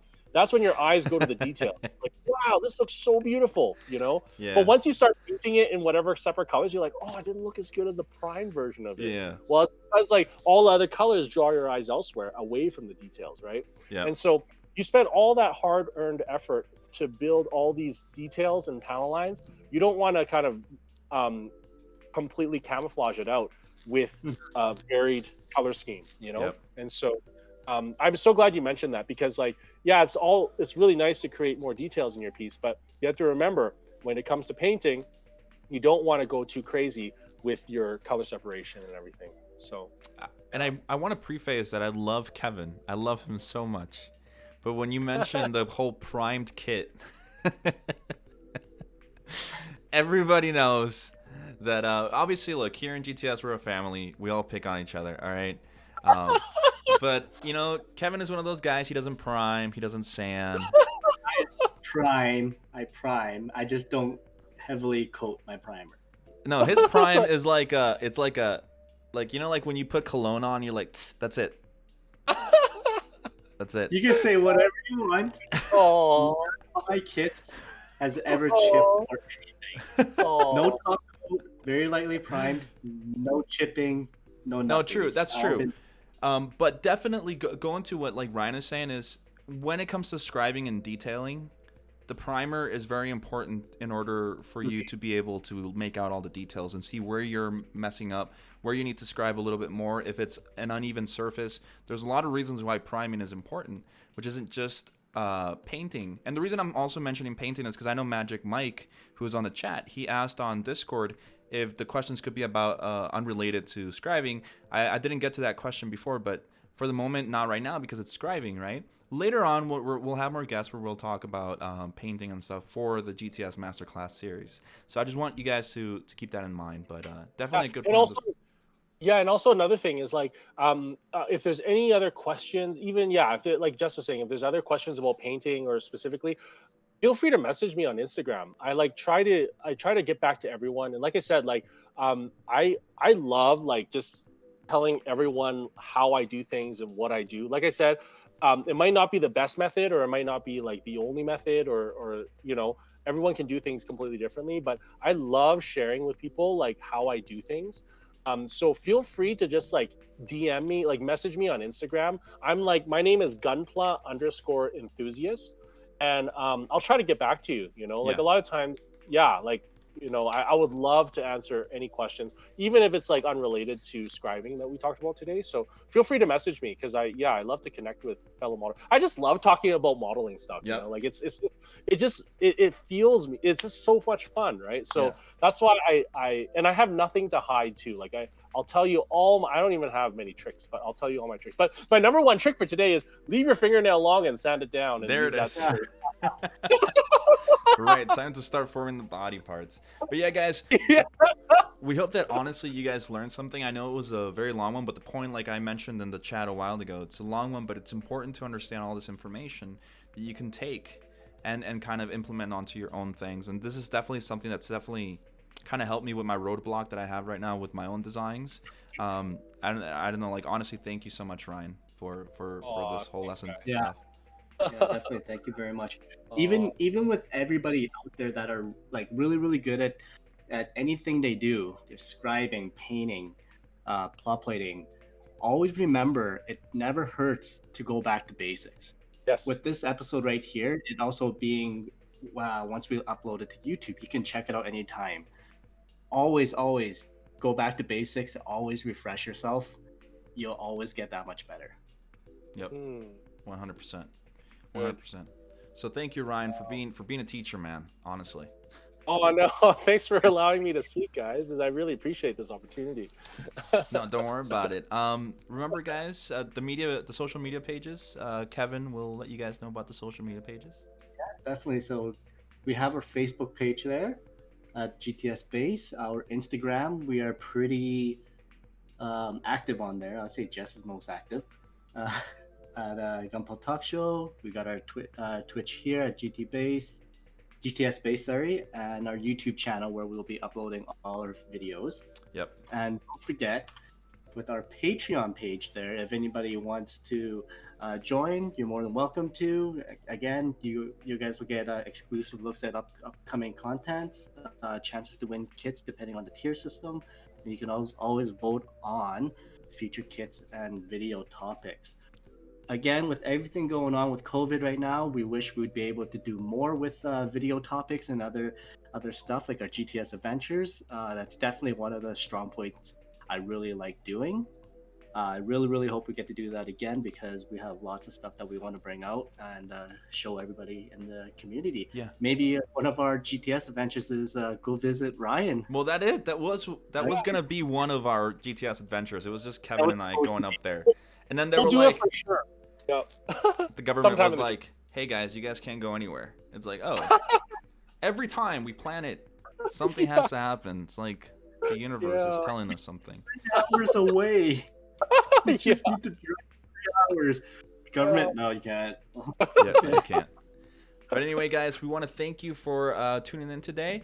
You guys can rewatch us again on our YouTube, and as always, thank you so much, Ryan. You guys can follow him at Gunpla Enthusiast on his Instagram. Like he said, he's not always active. That's the thing. I told him, I'm like, man, every time I'm looking at your Instagram page to see new things, but I'm not rushing him. The Yeah. man is obviously gifted. So No. definitely send him a message. He's one of the best people we've ever met, and honestly, super helpful. So anyway, guys, we'll see you guys next week, and thanks for tuning in. Take care, guys.